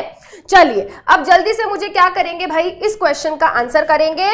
देखते हैं क्या आंसर होगा इस क्वेश्चन का। वो कह रहा है कि कौन से टाइप का न्यूट्रिशन दिखाते हैं डिकम्पोजर्स। डिकम्पोजर्स बेटा डेड एंड डिकेइंग मैटर पे, मरे हुए प्लांट्स एनिमल्स के ऊपर फीड करते हैं। तो बेटा ऐसे ऑर्गेनिजम्स कैसा न्यूट्रिशन दिखाते हैं, saprotrophic. Saprotrophic nutrition will be the correct answer. चलिए अब देखते हैं बेटा, इतनी सारी जो हमने बातें करी इकोसिस्टम के बारे में, एनसीईआरटी क्या कह रही है। एनसीईआरटी कह रही है all organisms such as plants, animal, micro organism, human beings, ठीक है, और ये सब, ठीक है, और क्या जो कि फिजिकल चीजें हैं, है ना, जैसे कि बेटा फिजिकल सराउंडिंग्स में बेटा एयर, वाटर, ये सब चीजें आ गई। ये सब क्या है बेटा, हमारे एनवायरनमेंट में होती हैं और ये बैलेंस मेंटेन करती है नेचर का, ठीक है। सारे ऑर्गेनिजम्स आपस में क्या कर रहे हैं, इंटरैक्ट कर रहे हैं। इंटरैक्ट का मतलब सिर्फ बातें करना नहीं होता, इंटरैक्ट का मतलब ये है कि भाई एक जो प्राइमरी कंज्यूमर है, एक गोट है, एक काव है, वो प्लांट के ऊपर डिपेंडेंट है, यानी कि उनका इंटरेक्शन है। उस गोट के ऊपर वो लायन डिपेंडेंट है, यानी कि उन दोनों का आपस में इंटरेक्शन है। तो कहने का मतलब है ऑर्गेनिजम्स आपस में एक दूसरे के ऊपर इंटरडिपेंडेंट है, यानी कि उनका इंटरेक्शन है, ठीक है। उसके अलावा वो कह रहा है सारे ऑर्गेनिजम्स अलोंग टुगेदर, टुगेदर मतलब साथ में, अगर हम जोड़ दें नॉन लिविंग चीजों के साथ हमारे एनवायरनमेंट में, तो क्या बनता है, इकोसिस्टम बनता है। देखो बेटा यही डेफिनेशन हमने स्टार्टिंग में डिस्कस करी थी। इकोसिस्टम मतलब सारी नॉन लिविंग चीजें, air, water, soil, temperature, mineral, ये सब, और लिविंग, ये सब मिलती हैं तो इकोसिस्टम बनता है। इकोसिस्टम में क्या है, बायोटिक कंपोनेंट है जिसमें लिविंग ऑर्गेनिजम्स हैं, एबायोटिक कंपोनेंट है जिसमें फिजिकल फैक्टर्स हैं जैसे कि temperature, rainfall, wind, soil, minerals, ये सब हम डिस्कस कर चुके हैं। उसके अलावा बेटा वो आपको एग्जांपल दे रहा है, देखो यहाँ पे वो धीरे धीरे आर्टिफिशियल इकोसिस्टम पे आएगा। अब वो आपको बता रहा है कि अगर आप गार्डन जाओगे तो आपको वहाँ पे डिफरेंट डिफरेंट प्लांट्स देखने को मिलेंगे, आपको ग्रासेस देखने को मिलेंगी, ट्री, फ्लावर, है ना, फ्लावर वाले प्लांट्स देखने को मिलेंगे, रोजेस, जैस्मिन, सनफ्लावर, एनिमल्स देखने को मिलेंगे आपको, फ्रॉग, इंसेक्ट, बर्ड्स, ये सब देखने को मिलेगा। ये सारे के सारे लिविंग ऑर्गेनिजम्स क्या करते हैं, इंटरैक्ट करते हैं आपस में एक दूसरे के साथ, और आपस में एक दूसरे की हेल्प होती है फॉर द ग्रोथ, रिप्रोडक्शन, और सारी एक्टिविटीज क्या है इनकी आपस में एक दूसरे से डिपेंडेंट है। इवन इनका फंक्शनिंग किसके ऊपर डिपेंडेंट है, एबायोटिक कंपोनेंट के ऊपर डिपेंडेंट है। अगर हम चाहते हैं कि हमारे प्लांट्स अच्छे से ग्रो एंड डेवलप करें तो बहुत जरूरी है कि उनको सही मात्रा में सनलाइट मिले, उनको एयर मिले, उनको वाटर मिले, सॉइल से उनको मिनरल मिले, यानी कि वो कितने ज्यादा डिपेंडेंट है किस पे, एबायोटिक कंपोनेंट के ऊपर, ठीक है। उसके अलावा वो कह रहा है कि गार्डन क्या है, एक इकोसिस्टम है। अगर हम दूसरे इकोसिस्टम देखें जैसे कि फॉरेस्ट, पॉन्ड, लेक्स, ये क्या है बेटा, ये नेचुरल इकोसिस्टम है। बट अगर हम गार्डन की बात करें या क्रॉप फील्ड की बात करें, इनको ह्यूमंस ने बनाया है, इसलिए क्या हो गए, आर्टिफिशियल इकोसिस्टम हो गए, राइट। आर्टिफिशियल इकोसिस्टम में हमने किसकी बात करी थी, हमने बात करी थी एक्वेरियम की, वो हम बात करेंगे आगे, रुक जाओ, ठीक है, रुक जाओ। इसके अलावा वो ये कह रहा है we have seen in earlier classes, organisms को क्या किया जा सकता है, ग्रुप किया जा सकता है प्रोड्यूसर्स में, कंज्यूमर्स में और डिकम्पोजर्स में। हमें पता है बेटा क्या फर्क है इनके अंदर, है ना। अकॉर्डिंग किसके बेसिस पे इनको क्या किया गया है, क्लासीफाई, कि वो क्या ऑब्टेन कर रहे हैं एक दूसरे से, इसके बेसिस पे, है ना। तो बेटा अगर हम बात करें, है ना, let us recall what we have learned through self-sustaining ecosystem. Self-sustaining ecosystem का मतलब है, सेल्फ मतलब खुद से, सस्टेन मतलब जो सर्वाइव कर रहा है, खुद को जो मेंटेन कर रहा है। ऐसे इकोसिस्टम जो खुद को मेंटेन करते हैं, तुमको वहां जाके कोई हल नहीं चलाना है, तुमको वहां जाके कोई मछली को पानी नहीं पिलाना है, ठीक है, मछली को पानी पिलाना, ठीक है। तो कहने का मतलब ये कि भाई तुम्हें उसका ख्याल रखने की जरूरत नहीं है, वो सेल्फ सस्टेनेबल है, सेल्फ सस्टेनेंस वो कर रहे हैं। वो कह रहा है अगर हम उसका एग्जाम्पल ले तो, और वहां पे कुछ ऑर्गेनिजम्स होते हैं जो क्या करते हैं, ऑर्गेनिक कंपाउंड्स बनाते हैं, जैसे कि शुगर। बेटा वो शुगर, कौन से शुगर की बात कर रहा है, ठीक है, शुगर बेटा वो बात कर रहा है यहाँ पे ग्लूकोज की। तो वो कह रहा है कि आपने पहले पढ़ा है, आपने पहले देखा है कि कुछ ऑर्गेनिजम्स होते हैं जो शुगर, है ना, ग्लूकोज वगैरह बनाते हैं। ग्लूकोज अगर ज्यादा बन गया तो बाद में वो उस ग्लूकोज को स्टार्च की फॉर्म में क्या करते हैं, स्टोर करते हैं। अब जब ये स्टार्च क्या हो जाए भाई, जब ये स्टार्च स्टोर हो जाता है, बाद में वो उसको यूज करते हैं एनर्जी के लिए। अब वो ये कह रहा है ये जो ऑर्गेनिजम्स होते हैं, ये जो ऑर्गेनिजम्स होते हैं, ये सब चीजें वो बनाते हैं with the help of radiant energy. Radiant मतलब सोलर एनर्जी की वो बात कर रहा है। अब वो कह रहा है sun in the presence of chlorophyll. आ रहे भाई, वो कह रहा है कि ये जो ऑर्गेनिजम्स होते हैं ये सनलाइट की मदद से और क्लोरोफिल की मदद से क्या करते हैं, खाना बनाते हैं। अब वो इसका एग्जाम्पल दे रहा है कि देखो भाई जितने भी ग्रीन प्लांट्स होते हैं, कुछ बैक्टीरिया होते हैं, वो ऐसा करते हैं, वो खाना बनाते हैं, फोटोसिंथेसिस करते हैं, इसलिए वो इस कैटेगरी में है और इस कैटेगरी का नाम है प्रोड्यूसर। भाई इतनी सारी बात प्रोड्यूसर की हो रही थी, समझ गए इस पैराग्राफ में क्या डिस्कस किया उन्होंने। इस पैराग्राफ में बताया कि इकोसिस्टम के अंदर जो ऑर्गेनिज्म फोटोसिंथेसिस करके, कैसे फोटोसिंथेसिस, सनलाइट, सन से क्लोरोफिल जो कि लीफ के अंदर है, एयर से कार्बन डाइऑक्साइड, सोइल से मिनरल, ये सब लेके वो क्या करते हैं, फोटोसिंथेसिस करके खाना बनाते हैं, इसलिए उनको प्रोड्यूसर कहा जाता है इकोसिस्टम का। उन्होंने ये बताया इस पैराग्राफ में, ठीक है। चलिए उसके अलावा बेटा ऑर्गेनिजम्स क्या कह रहा है, कुछ ऑर्गेनिजम्स होते हैं जो डिपेंड होते हैं प्रोड्यूसर्स के ऊपर, या तो डायरेक्टली या फिर इनडायरेक्टली, ठीक है, अपने सर्वाइवल के लिए। ऐसे ऑर्गेनिजम्स क्या करते हैं बेटा, कंज्यूम करते हैं फूड जो दूसरों ने बनाया हो, है ना, जो प्रोड्यूसर्स बनाते हैं, प्रोड्यूसर्स के ऊपर जो फीड करते हैं डायरेक्टली या इनडायरेक्टली, ऐसे ऑर्गेनिजम्स को हमने क्या बोला है, कंज्यूमर्स बोला है। कंज्यूमर्स किस में क्लासिफाइड है बेटा, हर्बीवोर्स में, कार्निवोर्स में, ओमनिवोर्स में, पैरासाइट्स में, ये सब क्या है बेटा, इस कंज्यूमर की कैटेगरी के अंदर आ जाएंगे। देखो मैंने कहा था ना, यहाँ पे हमने 3 लिखे हैं, हर्बीवोर, ओमनिवोर, कार्निवोर। पैरासाइट्स भी क्या है बेटा, इसी कैटेगरी के अंदर आ जाते हैं, ठीक है। अब वो ये कह रहा है क्या आप एग्जाम्पल दे सकते हो, हर कैटेगरी का दे सकते हैं। हर्बीवोर में काऊ, गोट, बफेलो, कार्निवोर में लायन, टाइगर, ओमनिवोर में बेटा ह्यूमन बींग्स आ गए, डॉग आ गया, ठीक है। पैरासाइट्स बताओ भाई, हमने पढ़ा है, टेपवर्म हो गया, लीच हो गया, टिक्स हो गए, लाइस हो गए, ये सब, कस्क्यूटा हो गया, ये सब हमने पढ़ा है लाइफ प्रोसेस में। फिर आ जाते हैं बेटा लास्ट, हमने थर्ड कैटेगरी किसके बारे में बात करी थी, डीकंपोजर के बारे में बात करी थी। और मैंने कहा था कि डीकंपोजर्स के बारे में मैं थोड़ा बाद में बात करूंगी। नहीं मैम आपने ये नहीं कहा था, आपने कहा था आप एक्वेरियम के बारे में बात करोगे।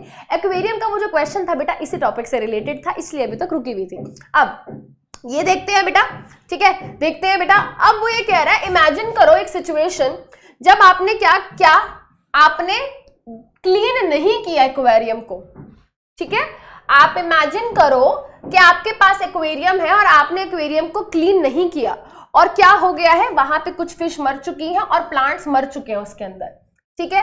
अब आपको क्या लगता है क्या होगा, क्या होगा वहां पे, भाई वो वहीं पे पड़े रहेंगे, है ना। अब वो बेटा वहां पे पड़े आप उसको छोड़ दोगे क्या, नहीं, आप उसको निकालोगे, आप पानी साफ करोगे, राइट। क्यों करना पड़ रहा है तुमको, खुद क्यों नहीं हो रहा। मैम हम तो जाके समुद्र में किसी भी मछली को निकाल के नहीं लाते हैं कि वो मर गई है, वो तो वहां पे पड़ी मैम खुद डिकम्पोज हो जाती है। तो एक्वेरियम में ऐसा क्यों नहीं हो रहा, एक्वेरियम में तो भाई बहुत गंदी बदबू हो जाएगी ना, bad smell, it will cause bad smell, it will cause a lot of गंदगी। तो हमको क्यों करना पड़ रहा है पानी साफ, भाई हमको पानी इसलिए साफ करना पड़ रहा है क्योंकि एक्वेरियम के अंदर डिकम्पोजर्स नहीं प्रेजेंट होते नेचुरली। एक्वेरियम के अंदर डिकम्पोजर प्रेजेंट नहीं होते, इकोसिस्टम के अंदर नेचुरली डिकम्पोजर प्रेजेंट है, पॉन्ड में, ओशन में, है ना, लेक्स में नेचुरली क्या है डिकम्पोजर्स पाए जाते हैं, क्योंकि वहां पे सॉइल वगैरह भी होती है। पॉन्ड में नीचे तो सॉइल होगी, पानी में डिकम्पोजर होगा, ठीक है।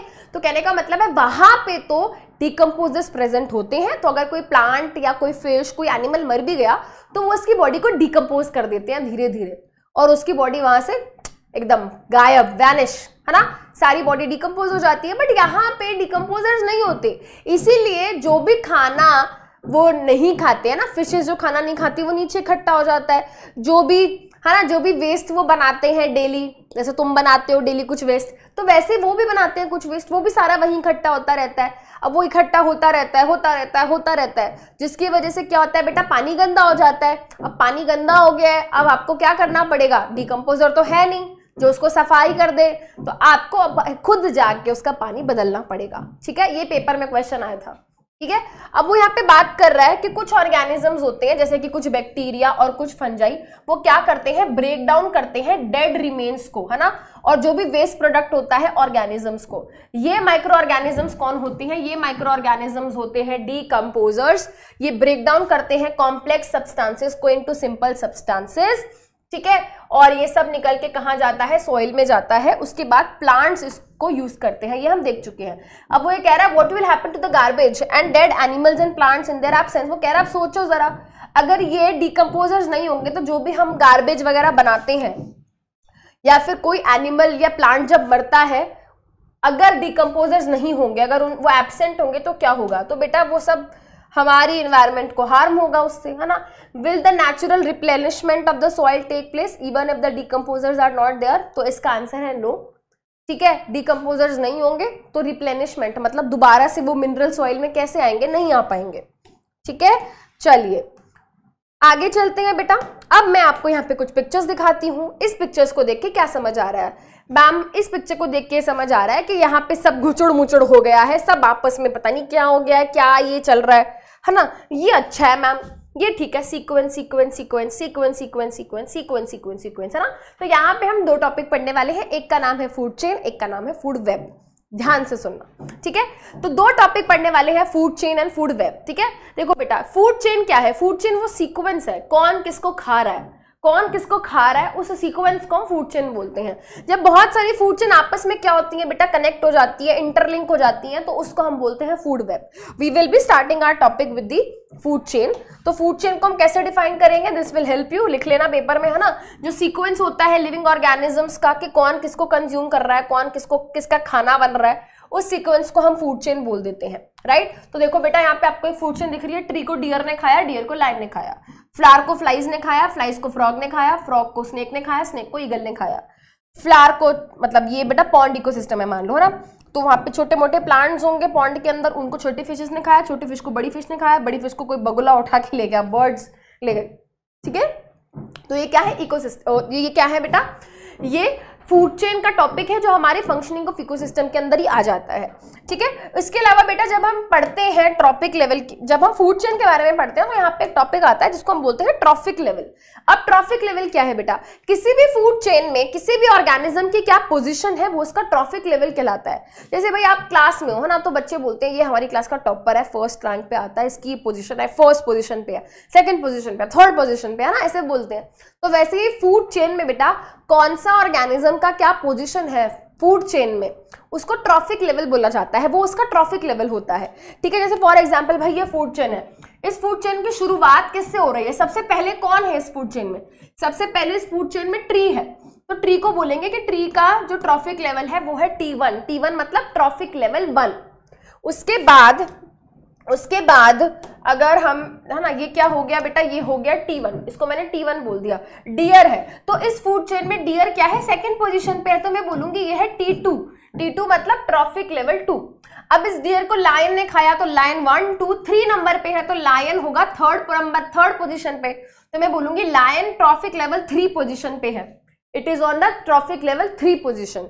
वैसे ही बेटा ये बड़ी सी फूड चेन है, इस फूड चेन में सबसे पहले नंबर पे कौन है, फ्लावर, तो फ्लावर का ट्रॉफिक लेवल 1 हो गया, फ्लाई का trophic level 2, trophic level 3, trophic level 4, trophic level 5, right. वैसे ही बेटा यहाँ पे देखो ये हो गया T1, ये हो गया T2, ये हो गया T3 एंड ये हो गया T4।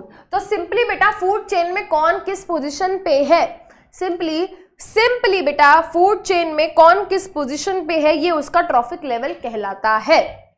चलिए अब बेटा यहाँ पे थोड़ा सा और आगे बढ़ते हैं, है ना।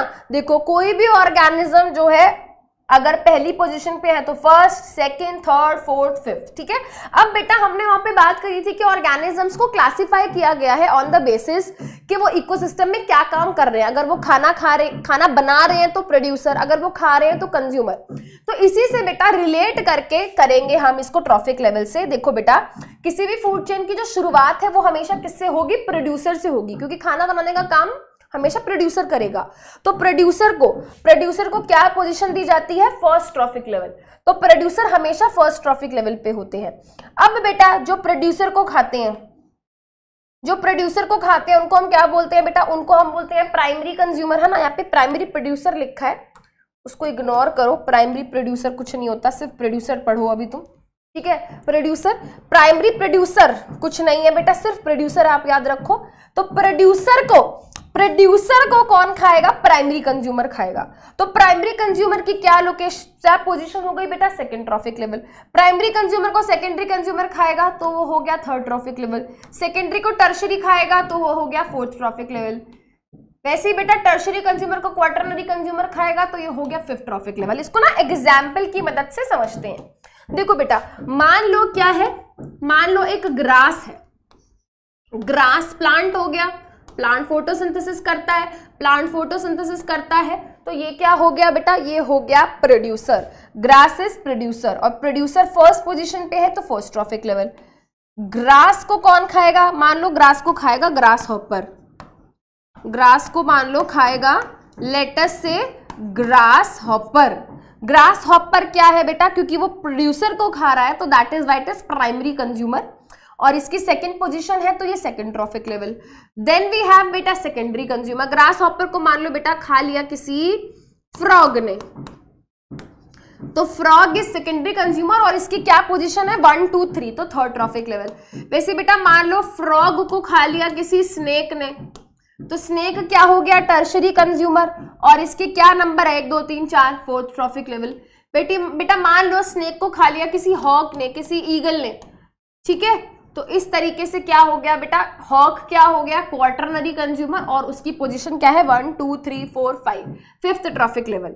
ठीक है, तो आपको ये याद रखना है कि जो प्रोड्यूसर होते हैं वो हमेशा फर्स्ट ट्रॉफिक लेवल पे होते हैं। ठीक है, और जो मान लो फॉर एग्जाम्पल प्राइमरी कंज्यूमर होते हैं वो सेकंड ट्रॉफिक लेवल पे होते हैं, secondary consumer third trophic level पे एंड सो ऑन। क्या ये बात समझ आ गई? Very good. ठीक है, चलिए यहाँ पे इसी चीज को समझते हैं। 2 टाइप की और फूड चेन है बेटा, यहाँ पे हमारा कॉन्सेप्ट और अच्छे से बिल्ड हो जाएगा। टेरेस्ट्रियल फूड चेन है बेटा, है ना, plant producer, grass hopper primary consumer, mouse secondary consumer, snake tertiary consumer, ठीक है, और हॉक क्या हो गया? Quaternary consumer. ये ट्रॉफिक लेवल, तो इसके ट्रॉफिक लेवल बताते हैं हम, है ना, इसके ट्रॉफिक लेवल बताते हैं। तो ये क्या हो गया? ये हो गया T1, ये हो गया T2, ये हो गया T3, ये हो गया T4, ये हो गया T5। ठीक है, अब ये क्या है? ये है एक्वाटिक फूड चेन। अब ध्यान से सुनना, एक्वाटिक फूड चेन का मतलब समझते हो? यानी कि एक्वाटिक इकोसिस्टम में जो फूड चेन चल रही है, एक्वाटिक इकोसिस्टम में क्या फूड चेन चलेगी? जो भी ऑर्गेनिजम्स होंगे उनके आपस में चलेगी फूड चेन। अब हमारे एक्वाटिक इकोसिस्टम में, है ना, जहाँ पे पानी होता है वहां पे अलग अलग तरीके के ऑर्गेनिजम्स होते हैं। वहाँ पे छोटी फिश होती हैं, बड़ी फिश होती हैं, है ना, प्लांट्स होते हैं, अलग अलग तरीके के ऑर्गेनिजम्स होते हैं। तो एक तरीके के ऑर्गेनिजम्स बेटा वहाँ पे होते हैं फाइटोप्लैंक्टॉन्स। फाइटोप्लैंक्टॉन्स बेसिकली छोटे छोटे, बहुत ही छोटे, टाइनी टाइनी, कई बार माइक्रोस्कोपिक, सिंगल सेल्ड, है ना, ऐसे ऑर्गेनिजम्स होते हैं बेटा जो पानी के सर्फेस पे फ्लोट करते रहते हैं। ठीक है, और पानी के सर्फेस पे वो फ्लोट करते हैं, बाहर से सनलाइट लेते हैं और खाना बनाने का काम करते हैं। तो ऐसे ऑर्गेनिजम्स को हम बोलते हैं फाइटोप्लैंक्टॉन्स। फाइटोप्लैंक्टॉन्स आर छोटे छोटे माइक्रोस्कोपिक फ्री फ्लोटिंग ऑर्गेनिजम्स। ये क्या करते हैं बेटा? ये फ्लोट करते रहते हैं पानी के सरफेस पे और फोटोसिंथेसिस की प्रोसेस करते हैं और खाना बनाते हैं। अगर खाना बना रहे हो तो इसलिए उनको यहाँ पे प्रोड्यूसर लेवल पे रख दिया, राइट। तो फाइटोप्लैंक्टॉन समझ आ गया क्या है? P for phytoplankton, P for producers. ठीक है, ये याद रखना। अब वैसे ही बेटा, वैसे ही याद रखेंगे, अगर ये प्रोड्यूसर है तो ये T1 पे आएगा। Very good. अब बेटा छोटे फिशेस के अलावा और भी छोटे छोटे ऑर्गेनिजम्स होते हैं हमारे पानी के अंदर, है ना। पानी के अंदर बहुत तरीके की लाइफ फॉर्म्स पाई जाती हैं। तो पानी के अंदर बेटा कुछ ऐसे लिविंग ऑर्गेनिजम्स होते हैं जो फिशेस नहीं होते, बट फिशेस के अलावा और क्या है? ऑर्गेनिजम्स हैं जो अपना खाना खुद नहीं बना सकते, तो वो दूसरों के ऊपर क्या है? डिपेंडेंट है अपने खाने के लिए। ठीक है, जैसे कि बेटा आप छोटे ऑर्गेनिजम्स के बारे में बात करो, जैसे अमीबा हो गया, पैरामीशियम हो गया, सिंगल सेल्ड ऑर्गेनिज्म है, अपना खाना खुद नहीं बना सकते तो दूसरों को खाते हैं, राइट। तो ऐसे ऑर्गेनिजम्स बेटा बहुत ही छोटे छोटे साइज के हैं और ये दूसरों को खाते हैं। ठीक है, तो ये हो गया बेटा जू प्लैंक्टॉन्स। जू से याद रखना बेटा एनिमल। एनिमल्स क्या करते हैं? अपना खाना कभी खुद नहीं बनाते, वो दूसरों को खाते हैं। तो फाइटोप्लैंक्टॉन्स को जू प्लैंक्टॉन्स खाते हैं, जू प्लैंक्टॉन्स को छोटी फिश खाती है, छोटी फिश को बड़ी फिश खाती है, और बड़ी फिश को वेल, किलर वेल खा गई, शार्क खा गई, है ना। तो इस तरीके से फूड चेन होती है। तो ये ट्रॉफिक लेवल 1 है, ट्रॉफिक लेवल 2 है, ये आपको याद रखना है बेटा। फाइटोप्लैंक्टॉन हमेशा ट्रॉफिक लेवल 1 पे होंगे, जू प्लैंक्टॉन हमेशा ट्रॉफिक लेवल 2 पे होंगे। इसके अलावा बेटा this will be trophic level 3, this will be trophic level 4, this will be trophic level 5। याद रहेगा? Very good. फाइटोप्लैंक्टॉन्स प्रोड्यूसर है, जू प्लैंक्टॉन्स प्राइमरी कंज्यूमर है, ये बात आपको याद रहनी चाहिए। चलिए बेटा ठीक है, इसी के बेसिस पे क्वेश्चन पूछती हूँ, जल्दी से इसका आंसर करेंगे। बताओ which of the following organism can act as a producer in the aquatic food chain. Aquatic food chain में इसमें कौन एक्ट कर सकता है एज प्रोड्यूसर, खाना बनाने का काम कौन कर रहा है। फाइटोप्लैंक्टन तो भाई खाना बनाने का काम करते हैं, ज़ूप्लैंक्टन खाना बनाने का काम नहीं करते because they are secondary consumer. ये तो क्या है, ये तो कंज्यूमर है। अब ये हाइड्रा क्या है भाई, हाइड्रा तो एक तरीके का क्या होता है बेटा, एनिमल होता है, राइट। हाइड्रा एक तरीके का एनिमल है। रिप्रोडक्शन चैप्टर पढ़ा, याद करो, रिप्रोडक्शन चैप्टर में हमने बडिंग पढ़ी है हाइड्रा की। तो हाइड्रा के अंदर जब बडिंग होती है तो वहां पे बताया था हाइड्रा एक प्लांट नहीं होता बेटा, हाइड्रा एक तरीके का एनिमल है। तो एनिमल प्रोड्यूसर होगा क्या, नहीं होगा।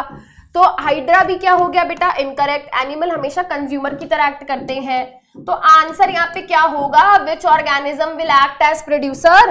तो बेटा phytoplankton will act as a producer. चलिए बेटा, अब यहाँ पे आ जाता है one of the most important topic of chapter our environment, जिसमें से कि बेटा आपको पेपर में क्वेश्चन आएगा ही आएगा, डायरेक्टली या इनडायरेक्टली। चाहे एमसीक्यू आए, चाहे 2 मार्क का क्वेश्चन आए, चाहे 3 मार्क का क्वेश्चन आए, क्वेश्चन इसमें से आता है, बनता है।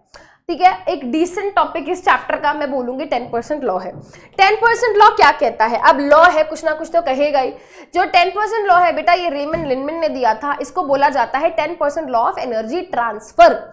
एनर्जी कहां से ट्रांसफर हो रही है मैम, देखो हमने कहा ना बेटा, ये इसका खाना है, ये इसका खाना है, स्नेक इसका खाना है ना, ग्रास हॉपर का खाना ग्रास है, स्नेक का खाना ग्रास हॉपर है।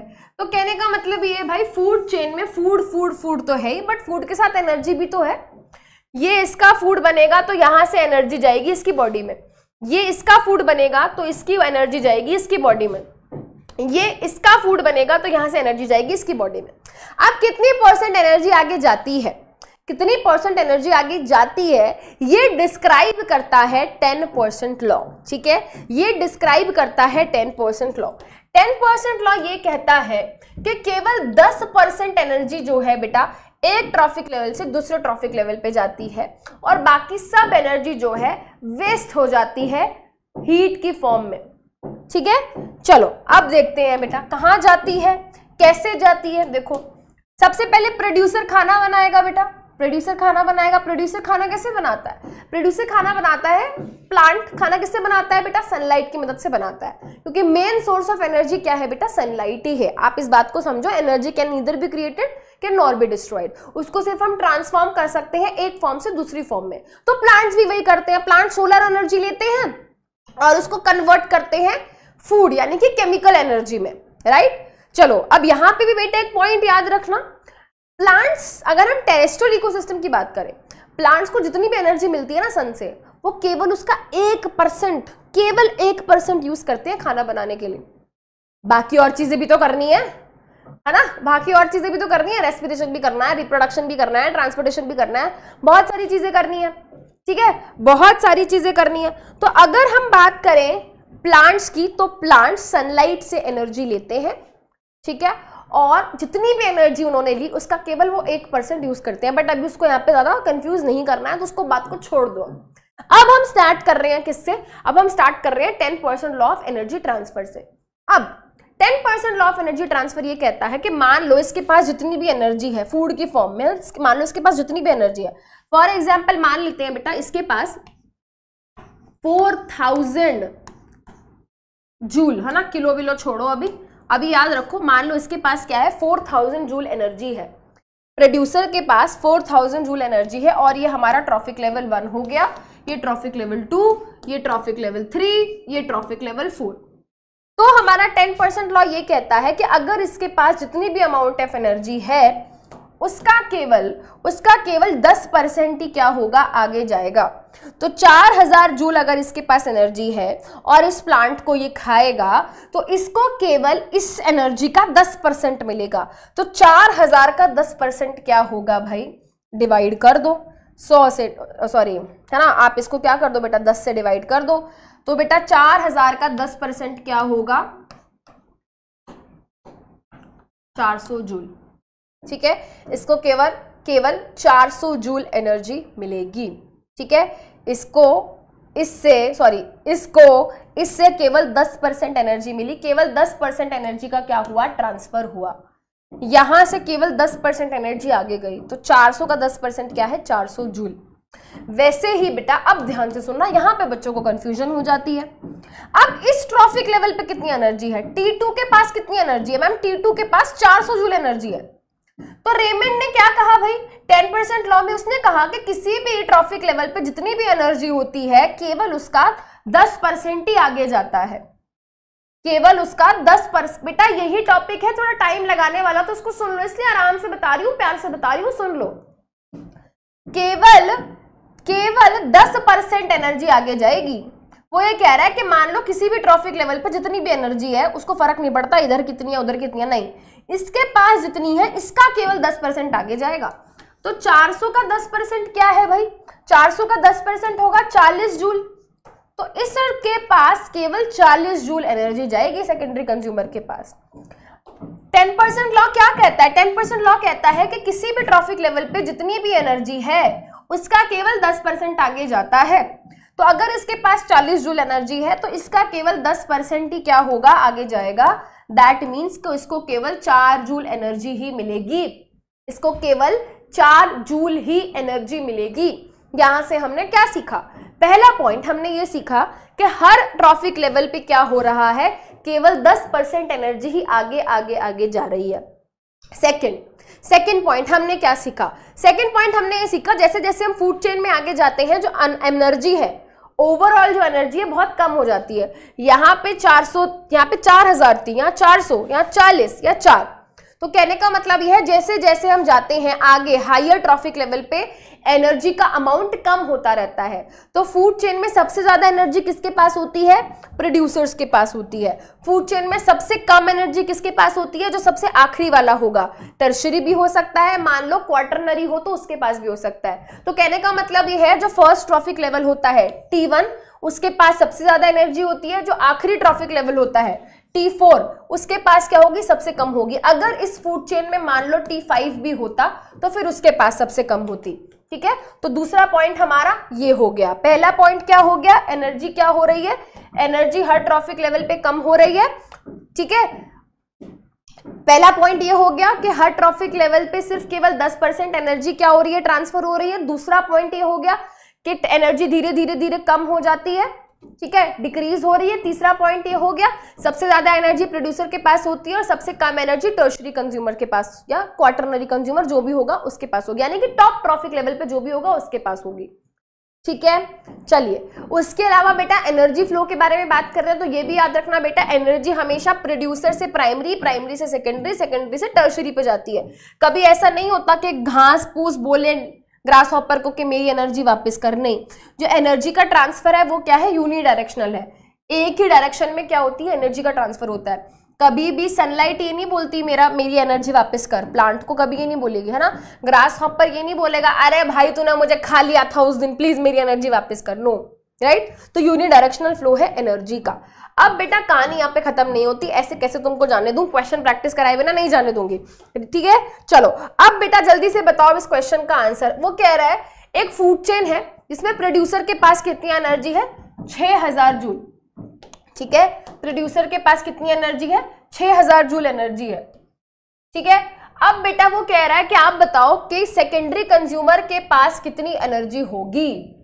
ठीक है, वो कह रहा है कि जो हमारा प्रोड्यूसर है उसके पास कितनी एनर्जी है, 6000 जूल। अब वो कह रहा है कि ये जो सेकेंडरी कंज्यूमर है बताओ इसके पास कितनी एनर्जी होगी। बहुत सिंपल है, अगर इसके पास 6000 जूल है तो इसका 10% जो होगा बेटा इसके पास जाएगा।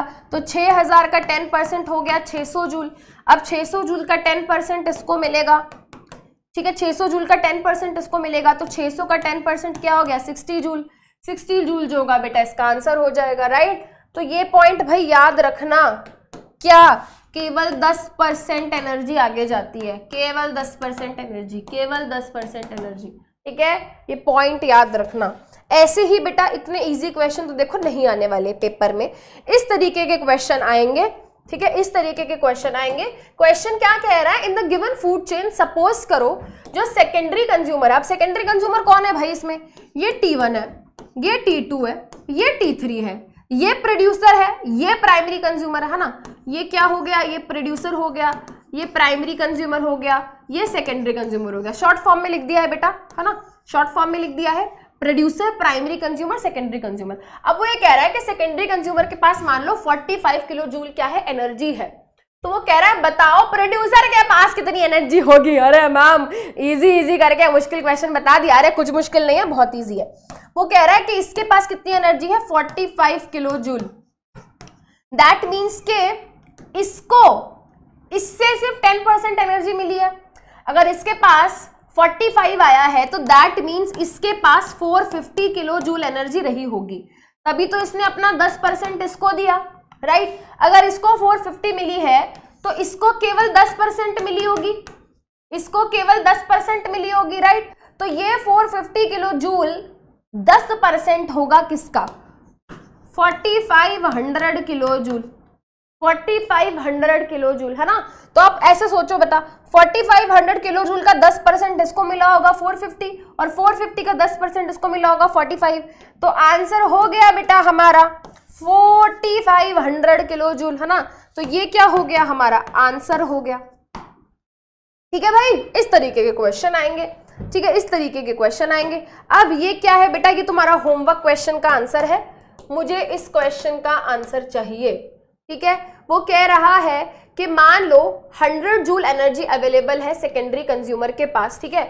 तो मान लो T1, T2, T3, ये क्या हो गया, ये प्रोड्यूसर हो गया, ये प्राइमरी कंज्यूमर हो गया, और ये सेकेंडरी कंज्यूमर हो गया। अब वो ये कह रहा है कि मान लो कितनी है, if 100 joule energy is available secondary consumer के पास, सेकेंडरी कंज्यूमर के पास कितनी एनर्जी है, 100 जूल एनर्जी अवेलेबल है।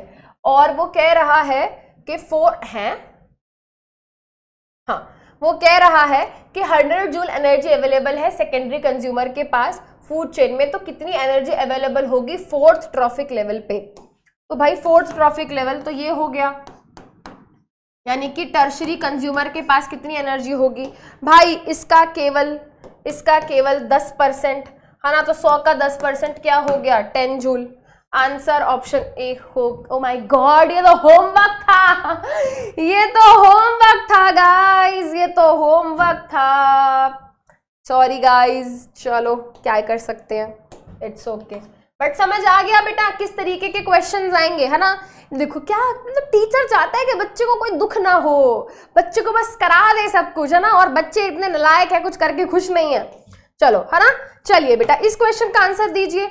अमाउंट ऑफ एनर्जी क्या हो रही है बेटा, जैसे जैसे हम फूड चेन में आगे आगे बढ़ रहे हैं, अमाउंट ऑफ एनर्जी बढ़ रही है, कम हो रही है, क्या हो रहा है, इनसफिशिएंट डाटा है, इंक्रीज डिक्रीज कुछ भी हो सकती है। What do you think.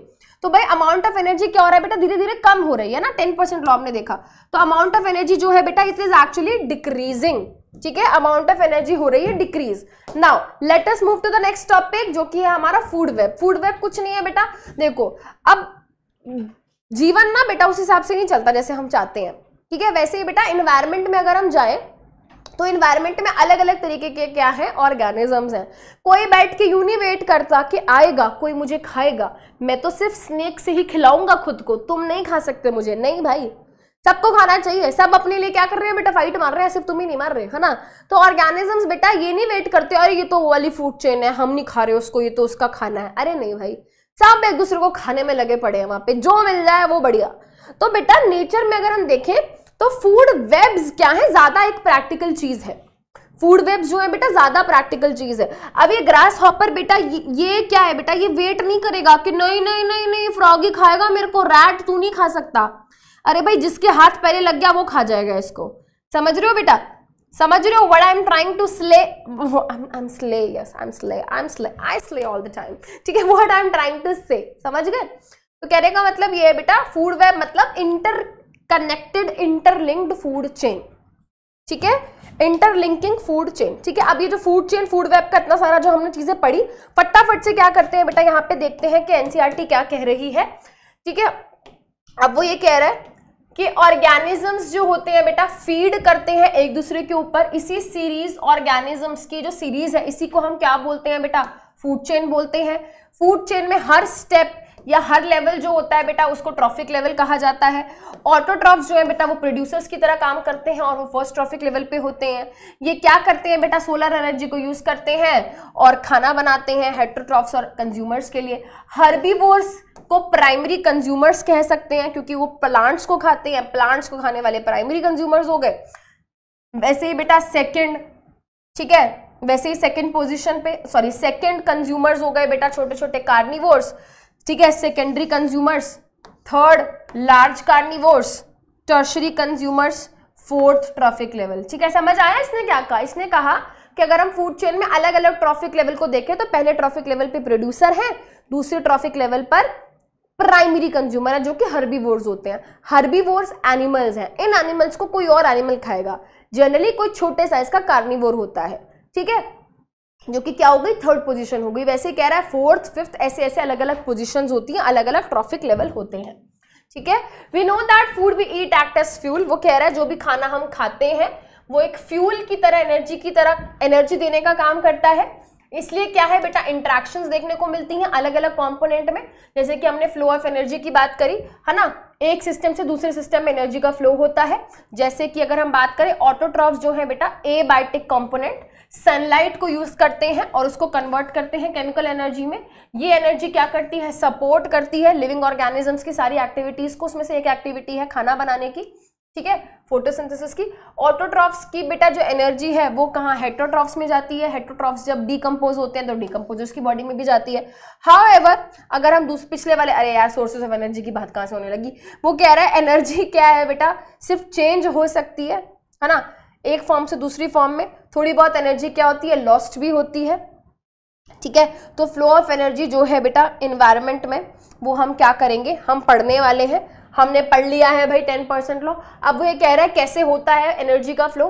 जो ग्रीन प्लांट्स होते हैं बेटा टेरेस्ट्रियल इकोसिस्टम में, वो बहुत सारी एनर्जी लेते हैं सनलाइट से और उसकी केवल 1% एनर्जी बेटा वो क्या करते हैं, यूज करते हैं फूड बनाने के लिए। जब ग्रीन प्लांट्स को जब कोई प्राइमरी कंज्यूमर खाता है तो बहुत सारी एनर्जी लॉस्ट हो जाती है हीट की फॉर्म में और कुछ अमाउंट जो है एनर्जी का आगे की तरफ जाता है और वो ऑर्गेनिज्म उसको यूज करता है अपनी ग्रोथ एंड डेवलपमेंट के लिए। अब उस ऑर्गेनिज्म को जब कोई और ऑर्गेनिज्म खाता है तो उसका केवल 10% एनर्जी जो है बेटा आगे की तरफ जाती है।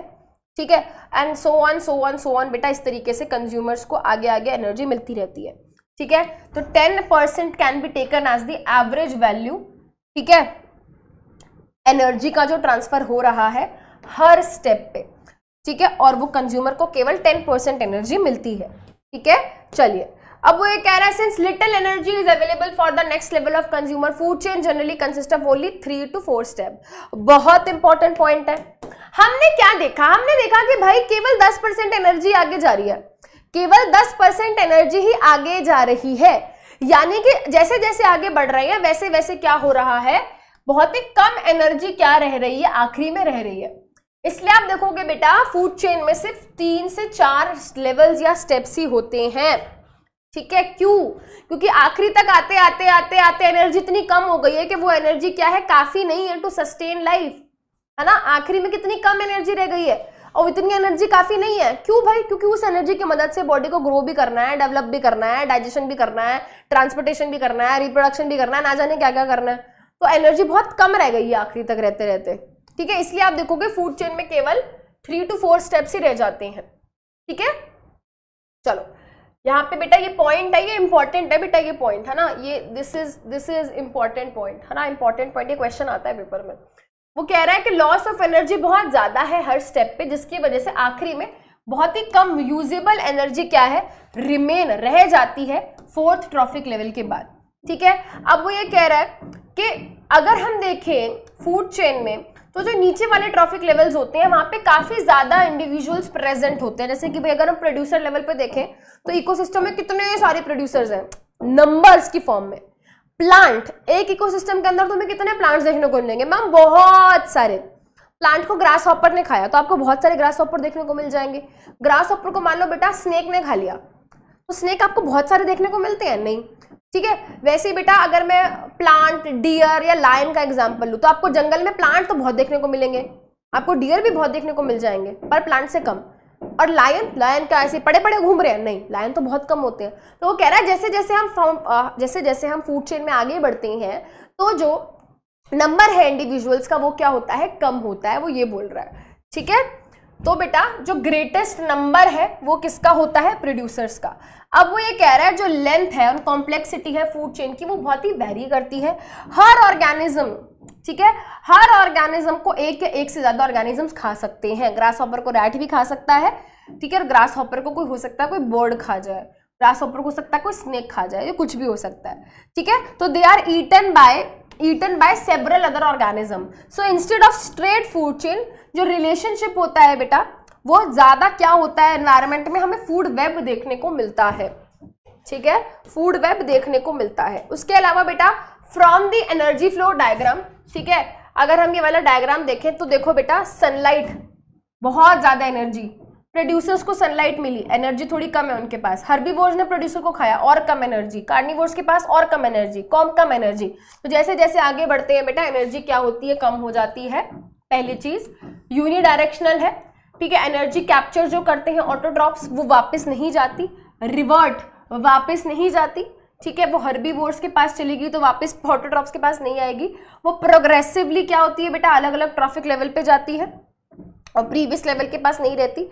सेकेंडली बेटा एनर्जी जो है बेटा डिमिनिश हो रही है, कम हो रही है, क्योंकि लॉस हो रहा है एनर्जी का हर लेवल पे। 90% एनर्जी तो ऐसी वेस्ट हो रही है, राइट। चलिए, ये हमारा क्या था बेटा? एक ऐसा टॉपिक था जिसको हमने बहुत आराम से पढ़ा, because that was something important, very important, again और very important topic from chapter our environment. बहुत मैं बोलूंगी 10% लॉ और बायोमैग्निफिकेशन फेवरेट टॉपिक है बेटा, एग्जामिनर्स के फेवरेट टॉपिक्स है ना। सबसे ज्यादा क्वेश्चन बेटा इन दोनों टॉपिक्स में से आते हैं। अब देखो बेटा हमने यहाँ पे क्या देखा? हमने देखा एनर्जी का ट्रांसफर कैसे हो रहा है। बट बेटा जब एनर्जी के ट्रांसफर की बात कर रहे हो तो आप ये समझो एनर्जी किस फॉर्म में जा रही है? फूड की फॉर्म में जा रही है, राइट। खाना खा रहे हैं, जब खाना खा रहे हैं तो खाना खाने पे एनर्जी मिल रही है, इस बात को समझो। खा तो खाना ही रहे हैं ना। अब बेटा उस खाने के साथ साथ बहुत गलत चीजें भी जाती हैं बॉडी में, जैसे कि भाई तुम बाहर से फ्रूट्स लेकर आए, वेजिटेबल्स लेकर आए, हो सकता है उन फ्रूट वेजिटेबल्स पे इंसेक्टिसाइड्स पेस्टिसाइड छिड़के गए हो सकता है। अब जब तुमने उन प्लांट्स को खाया, जब फ्रूट वेजिटेबल को खाया तो उस पर छिड़के हुए, उस पर स्प्रेड इंसेक्टिसाइड्स पेस्टिसाइड्स भी तुम्हारी बॉडी में गए। हाँ मैम गए, राइट। तो बेटा फूड तो गया, एनर्जी तो गई बॉडी में, बट केमिकल्स भी तो गए ना, टॉक्सिन्स भी तो गए तुम्हारी बॉडी में। यस मैम गए। तो यहीं पे बेटा इसी से रिलेटेड एक फिनोमिना होता है जिसका नाम होता है बायोमैग्निफिकेशन। क्या नाम है फिनोमिना का? फिनोमिना का नाम है बायोमैग्निफिकेशन।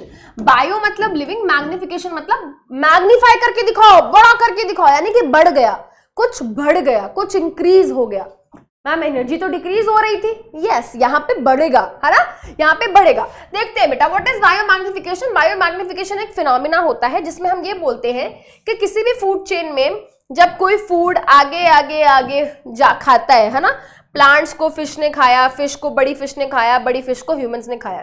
तो कहने का मतलब ये है कि जब फूड के फॉर्म में जब एक दूसरे को कंज्यूम कर रहे थे तो फूड के अंदर कुछ केमिकल्स भी थे, जैसे कि भाई हमारी सब्जियों में, हमारे फलों में इंसेक्टिसाइड पेस्टिसाइड्स होते, तभी तो कहा जाता है कि भाई धो के खाओ, साफ सुथरा करके खाओ, क्योंकि केमिकल्स हैं, वो केमिकल्स बॉडी में जाएंगे। क्या जाने दो, क्या दिक्कत है, केमिकल्स ही तो है बेटा, केमिकल्स हैं, टॉक्सिक हैं, पॉइजनस हो सकते हैं। क्यों? क्योंकि हमारी बॉडी के अंदर बेटा इन केमिकल्स को तोड़ने की क्षमता नहीं है, हमारी बॉडी इनको डाइजेस्ट नहीं कर पाती, हमारी बॉडी इनको ब्रेक डाउन नहीं कर पाती, और ये सारे केमिकल जाके हमारी बॉडी में इकट्ठे होते रहते हैं।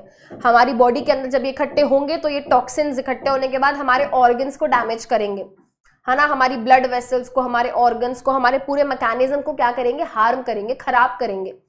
सो दैट इज वाई ये हमारी बॉडी के अंदर इकट्ठा नहीं होना चाहिए। They should not accumulate in our body, right. चलिए वो तो एक बात हो गई। अब बायोमैग्निफिकेशन की बात कर लेते हैं। बायोमैग्निफिकेशन ये कहता है कि अगर कोई केमिकल जैसे कि इंसेक्टिसाइड है, पेस्टिसाइड है, हैवी मेटल जैसे कि कैडमियम है, लेड है, मर्क्यूरी है, ये सब मेटल्स, ये सब इंसेक्टिसाइड्स, ये सब पेस्टिसाइड्स अगर हमारी बॉडी में जाते हैं तो ये हमारी बॉडी के लिए क्या है? टॉक्सिक है, हार्मफुल है। क्यों? क्योंकि एक तो ये नॉन बायोडिग्रेडेबल है। नॉन बायोडिग्रेडेबल मतलब इनको हम नहीं तोड़ सकते। नॉन बायोडिग्रेडेबल मतलब जो टूटे ना, जो ब्रेक ना हो, तो हमारी बॉडी इनको ब्रेक नहीं कर सकती। अभी हमारी बॉडी में एंटर कैसे करें? देखो बेटा, अगर हम फूड चेन को देखें, मान लो बेटा जिस पानी के अंदर ये क्या है बेटा, ये प्लांट ग्रो हो रहा है, इस पानी के अंदर बहुत केमिकल्स है। मान लो आसपास क्या है, आसपास फैक्ट्रीज है, फैक्ट्रीज में से बहुत सारे केमिकल्स है ना निकल रहे हैं, हार्मफुल टॉक्सिक केमिकल्स निकल रहे हैं, वो पानी में आ गए। अब पानी से बेटा वो किसके अंदर चले गए? प्लांट के टिश्यूज के अंदर चले गए। अब प्लांट के टिश्यूज के अंदर मान लो बेटा क्या है, 2 ppm, ppm का मतलब होता है पार्ट्स पर मिलियन। बेसिकली मेजरमेंट का क्या है बेटा, एक वो है, यूनिट है ना, ऐसे मान लो। अभी सिर्फ 2 पे ध्यान दो, तो बेटा इसके अंदर क्या होगा, इसके अंदर इतना अमाउंट ऑफ क्या है, टॉक्सिन्स है, केमिकल्स इतना है इसके अंदर, ठीक है। अब बेटा इस प्लांट को जब ये फिश खाएंगी तो फिश के अंदर वो जाएगा। अब ये तो है नहीं कि फिश सिर्फ एक बार ही खाएगी, फिश तो बार बार खाएगी, बार बार खाएगी, वो केमिकल बार बार इसकी बॉडी के अंदर जाएगा, बार बार इसकी बॉडी के अंदर जाएगा। अब देखो बेटा इसकी बॉडी के अंदर केमिकल्स कितना हो गया है, 5। अब इस छोटी वाली फिश को एक बड़ी फिश खाएगी। अब बड़ी फिश का पेट थोड़ी ना ऐसे भर जाएगा, बड़ी फिश को तो अपना पेट भरना है वो, क्योंकि बड़ी सी है वो, उसको ज्यादा खाना चाहिए। तो बेटा वो क्या करेगी, बार बार इन फिशेस को खाएगी, छोटे वाली को। अब बार बार वो खाएगी तो बेटा यहाँ से टॉक्सिन्स इसके अंदर थे, इसके अंदर गए। अब इनकी बॉडी के अंदर टॉक्सिन है, जब इनकी बॉडी को जब ये खाएगी तो इसकी बॉडी में जाएंगे, तो इसकी बॉडी के अंदर भी अब टॉक्सिन है। और टॉक्सिन क्या है बेटा, ज्यादा है, क्योंकि वो क्या हो रहा है, इकट्ठा हो रहा है बॉडी में, क्योंकि जो जा रहा है वो तो ये तोड़ ही नहीं पा रही है, ब्रेक डाउन ही नहीं कर पा रही है, राइट। तो बॉडी में इकट्ठा हो गया। अब हमें लगता है कि वाह बड़ी सी मछली मिली है जी, इसको तो हम खाएंगे, बट तुम्हें यही नहीं पता इस मछली के अंदर क्या है, बहुत सारे केमिकल्स एंड टॉक्सिन्स हैं। अब जब तुम खाओगे तो तुम्हारी बॉडी के अंदर क्या होगा बेटा, इकट्ठा होगा, ठीक है। तो देखो हमने एक चीज देखी यहाँ पे, जैसे जैसे हम आगे आगे ट्रॉफिक लेवल पे जा रहे हैं, T1, T2, T3, T1, T2, T3, T4, biomagnification का फिनोमेना ये बोलता है कि जैसे जैसे हम किसी भी फूड चेन में आगे जाते हैं तो जो अमाउंट ऑफ टॉक्सिन है, जो कंसेंट्रेशन है टॉक्सिन्स की या केमिकल्स की, वो बढ़ जाती है। यानी कि सबसे ज्यादा केमिकल्स किसकी बॉडी में मिलेंगे हमको, जो सबसे ज्यादा ऊपर है फूड चेन में, यानी कि ह्यूमन बींग्स। और सबसे कम टॉक्सिन्स किसकी बॉडी में होंगे, प्रोड्यूसर्स की बॉडी में, ठीक है। प्रोड्यूसर को फिर ये खाएगा तो थोड़े से ज्यादा इसकी में, इससे ज्यादा इसमें, इससे ज्यादा इसमें, यानी कि फूड चेन में सबसे टॉप पे जो होता है उसकी बॉडी में सबसे ज्यादा केमिकल्स पाए जाएंगे। और इसी फिनोमिना को हम बायोमैग्निफिकेशन बोलते हैं बेटा। बायोमैग्निफिकेशन क्यों बोला, क्योंकि यहां से ज्यादा बढ़ गया, इंक्रीज हो गया, मैग्नीफाई बड़ा हो गया, अमाउंट बड़ा हो गया। So this is biomagnification. चलिए बेटा इसी पॉइंट को यहाँ पे डिस्कस करते हैं। Another interesting aspect of food chain ये है कि अननोइंगली क्या होता है, बहुत सारे हार्मफुल केमिकल्स हमारी बॉडी के अंदर एंटर करते हैं फूड चेन की वजह से। और हमने छोटी क्लासेस में पढ़ा है कि हमारा जो एनवायरनमेंट है, वाटर जो है वो पॉल्यूट हो रहा है। इसका रीजन क्या है, कुछ केमिकल जैसे कि इंसेक्टिसाइड्स, पेस्टिसाइड्स, ये सब हो गए, है ना। हम इनको क्रॉप्स के ऊपर डालते हैं सो दैट हम क्रॉप्स को डिजीजेज और पेस्ट से बचा सकें। बट होता क्या है बेटा, ये सारे केमिकल्स वॉश होने के बाद हमारी सॉइल में या फिर वाटर बॉडीज में जाते हैं, और फिर सॉइल और वाटर बॉडीज से बेटा प्लांट्स इनको एब्जॉर्ब कर लेते हैं। प्लांट्स जब इनको एब्जॉर्ब करते हैं वाटर मिनरल के साथ, तो ये केमिकल्स भी एब्जॉर्ब हो जाते हैं। और फिर बेटा हम जब प्लांट्स को खाते हैं तो हमारी बॉडी में जाता है। इवन अगर हम बात करें, अगर पानी के अंदर ये केमिकल्स हैं तो एक्वाटिक प्लांट्स की बॉडी में ये चले जाते हैं, एनिमल्स की बॉडी में चले जाते हैं, ठीक है। और ये फूड चेन में एंटर कर जाते हैं। अब जब ये फूड चेन में एंटर करते हैं तो ये डिग्रेडेबल नहीं है, ये डाइजेस्ट नहीं हो पाते, ब्रेकडाउन नहीं हो पाते, तो ये बॉडी के अंदर एक्यूमुलेट होने लगते हैं प्रोग्रेसिवली। हर ट्रॉफिक लेवल पे क्या होता है, इनकी अमाउंट बढ़ती रहती है। अब दिक्कत ये है कि ह्यूमन बींग सबसे टॉप पे है ना, ह्यूमन बींग सबसे टॉप पे है फूड चेन में। अब फूड चेन में बेटा ह्यूमन बींग सबसे ज्यादा है, इसलिए सबसे ज्यादा मैक्सिमम कंसंट्रेशन जो है इन केमिकल्स की हमारी बॉडी के अंदर पाई जाती है। और इसे फिनोमिना को हम बोलते हैं बायोलॉजिकल मैग्निफिकेशन, ठीक है। अब वो ये कह रहा है, यही रीजन है, कहा जाता है कि फूड ग्रेन्स है जैसे कि wheat, rice, vegetables, fruits, even meat को, है ना, इनके अंदर क्या है बेटा, कुछ अमाउंट ऑफ पेस्टिसाइड्स रह जाते हैं। और इनको हमेशा हम बेटा सिर्फ वॉश करने से, है ना, नहीं निकाल सकते। ये ट्रू है। अगर पेस्टिसाइड बहुत ज्यादा है ना बेटा, तो आप कितना ही वॉश कर लो उसको, वो अंदर तक जा चुका है सेल के अंदर। अब जब तुम उसे खाओगे तो वो तुम्हारी बॉडी में जाएगा ही जाएगा, बट एटलीस्ट सुपरफिशियली तो हटा ही सकते हो, राइट। चलिए अब यहाँ पे बेटा एक समरी मान लो इस तरीके से, है ना, मैंने ये बनाया है। हमने अभी तक इकोसिस्टम के बारे में क्या पढ़ा, क्या देखा? फ्लो ऑफ एनर्जी जो है बेटा फूड चेन की वो हमेशा यूनिडायरेक्शनल होती है। इट इज ऑलवेज यूनिडायरेक्शनल, ठीक है। फ्लो ऑफ एनर्जी क्या है? फ्लो ऑफ एनर्जी यूनिडायरेक्शन, अरे क्या कर रही हूं मैं, है ना, ऐसी ठीक है। फ्लो ऑफ एनर्जी जो है बेटा वो क्या है? यूनिडायरेक्शनल है। जनरली फूड चेन में बेटा 3 से 4 या मैक्स टू मैक्स 4 से 5 ट्रॉफिक लेवल देखने को मिलते हैं। फूड चेन में सबसे ज्यादा एनर्जी किसके पास होती है? हाईएस्ट ट्रॉफिक लेवल पे। सबसे कम एनर्जी किसके पास होती है? लास्ट ट्रॉफिक लेवल पे। सबसे ज्यादा कंसंट्रेशन किसका मिलेगा? केमिकल्स का, जो लास्ट ट्रॉफिक लेवल पे होगा। सबसे ज्यादा केमिकल उसकी बॉडी में मिलेंगे। सबसे कम केमिकल किसकी बॉडी में मिलेंगे? जो फर्स्ट ट्रॉफिक लेवल पे होगा, राइट। ये क्या था? ये सार था, समरी था, ठीक है। और बेटा सबसे ज्यादा इंपॉर्टेंट टॉपिक भी देखो यही था, सबसे ज्यादा इंपॉर्टेंट टॉपिक भी यही था, फूड चेन, फूड वेब और 10% लॉ, बायोमैग्निफिकेशन, ये था। अब क्या है बेटा? हलवा सा, लल्लू सा एक टॉपिक है ना, एनवायरमेंटल प्रॉब्लम और उसकी मैनेजमेंट, है ना। एनवायरमेंटल प्रॉब्लम हम बचपन से पढ़ते हुए आ रहे हैं गाइस, राइट। तो उसमें से बेटा 2 एनवायरमेंटल प्रॉब्लम्स हमको यहाँ डिस्कस करनी है। एक तो ओजोन लेयर और उसका डिप्लीशन, और managing the garbage we produce, ठीक है। ओजोन लेयर और उसका डिप्लीशन और managing the garbage we produce, कि उसको कैसे मैनेज करेंगे, क्या है प्रॉब्लम है, ठीक है। चलिए देखते हैं। अब वो ये कह रहा है we are integral part of the environment. हम क्या है? इंटीग्रल पार्ट है एनवायरमेंट का। एनवायरमेंट में क्या हो रहा है बेटा? चेंजेस हो रहे हैं, हम अलग अलग एक्टिविटीज करते हैं, हम एनवायरमेंट को अफेक्ट करते हैं, अपनी एक्टिविटीज की वजह से हम एनवायरमेंट को चेंज करते हैं। एंड हम क्लास 9th में देख चुके हैं कि बहुत सारी एक्टिविटीज की वजह से क्या हो रहा है? हमारी एनवायरमेंट पॉल्यूट हो रही है। इस चैप्टर में हम 2 एनवायरमेंटल प्रॉब्लम्स के बारे में बात करेंगे, that is depletion of ozone layer और वेस्ट का डिस्पोजल कैसे करना चाहिए, ठीक है। चलिए देखते हैं बेटा। सबसे पहले बात करते हैं ओजोन लेयर और उसके डिप्लीशन के बारे में। हमारी जो अर्थ है उसके बाहर क्या है बेटा? एटमॉस्फेयर है। एटमॉस्फेयर की अलग अलग लेयर्स हैं, troposphere, stratosphere, mesosphere, thermosphere, exosphere, अलग अलग लेयर्स हैं। इसमें से बेटा जो स्ट्रेटोस्फेयर वाली लेयर है, इसमें ये जो स्ट्रेटोस्फेयर वाली लेयर है, स्ट्रेटोस्फेयर वाली लेयर में जो है बेटा एक लेयर पाई जाती है जिसका नाम होता है ओजोन लेयर, ठीक है। ये क्या है बेटा? This is ozone layer. अरे स्ट्रेटोस्फेयर के अंदर बेटा ओजोन गैस की एक बहुत बड़ी लेयर है ना, जिसका नाम है ओजोन लेयर। इसका नाम ओजोन लेयर क्यों पड़ा है? क्योंकि ये ओजोन गैस से बनी हुई है, ठीक है। ये ओजोन, यहाँ पे बहुत सारी ओजोन गैस इकट्ठी हुई हुई है, that is why it is known as ozone layer. Ozone layer का काम क्या है? ओजोन लेयर का काम ये है बेटा, सनलाइट में क्या है बेटा? यूवी रेज होती हैं, सनलाइट में यूवी रेज होती हैं। तो वो सनलाइट जब बेटा इस स्ट्रेटोस्फेयर पे आती है तो ये स्ट्रेटोस्फेयर के अंदर ये जो ओजोन लेयर है बेटा, ये उसको एब्जॉर्ब करके रिफ्लेक्ट बैक कर देती है, ठीक है। ये उसको क्या कर देती है? उसको रिफ्लेक्ट बैक कर देती है। तो ozone layer basically harmful UV rays को हमारे अर्थ के सरफेस पे आने से रोकती है। हमारे अर्थ पे नहीं आ पाती यूवी रेज, और उसको कौन रोकती है बेटा? Ozone layer. क्यों रोकना जरूरी है? क्या वो हार्मफुल है? यस। क्या वो हार्मफुल है? यस। अगर ये यूवी रेज हमारे अर्थ पे आएंगी, अगर ये यूवी रेज हमारे अर्थ पे आएंगी तो वो हमको स्किन कैंसर, कैटरैक्ट जिसको मोतिया बोलते हैं, है ना, डीएनए डैमेज होगा, स्किन कैंसर हो सकता है, कैटरैक्ट होगा, डीएनए डैमेज होगा, हमारी इम्यूनिटी कम होगी, हम स्किन पे सनबर्न्स पड़ जाएंगे, क्रॉप्स की जो प्रोडक्टिविटी है वो कम हो जाएगी, मरीन लाइफ क्या होगी बेटा? उससे डिस्ट्रक्ट हो सकती है, डिस्टर्ब हो सकती है, ठीक है। तो हमें कौन बचा रहा है? कौन बचा रहा है इन सब चीजों से? ओजोन लेयर बचा रही है। बट इतनी सारी ओजोन मैम ऊपर कहाँ से गई, कहाँ से बन गई इतनी सारी ओजोन? ओजोन बनती कैसे? ऊपर जाके इतनी सारी ओजोन कैसे बन गई? स्ट्रेटोस्फेयर में ओजोन कैसे बनी? देखो बेटा, स्ट्रेटोस्फेयर में क्या है?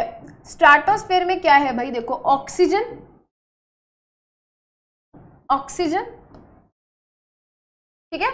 जब हम बात करते हैं बेटा, जब हम बात करते हैं स्ट्रेटोस्फेयर के ओजोन के बारे में, ओजोन एक्चुअली में क्या है ना, इसको छोड़ो, तुम इस बात को समझो पहले। ओजोन क्या है? एक होती है बेटा ऑक्सीजन,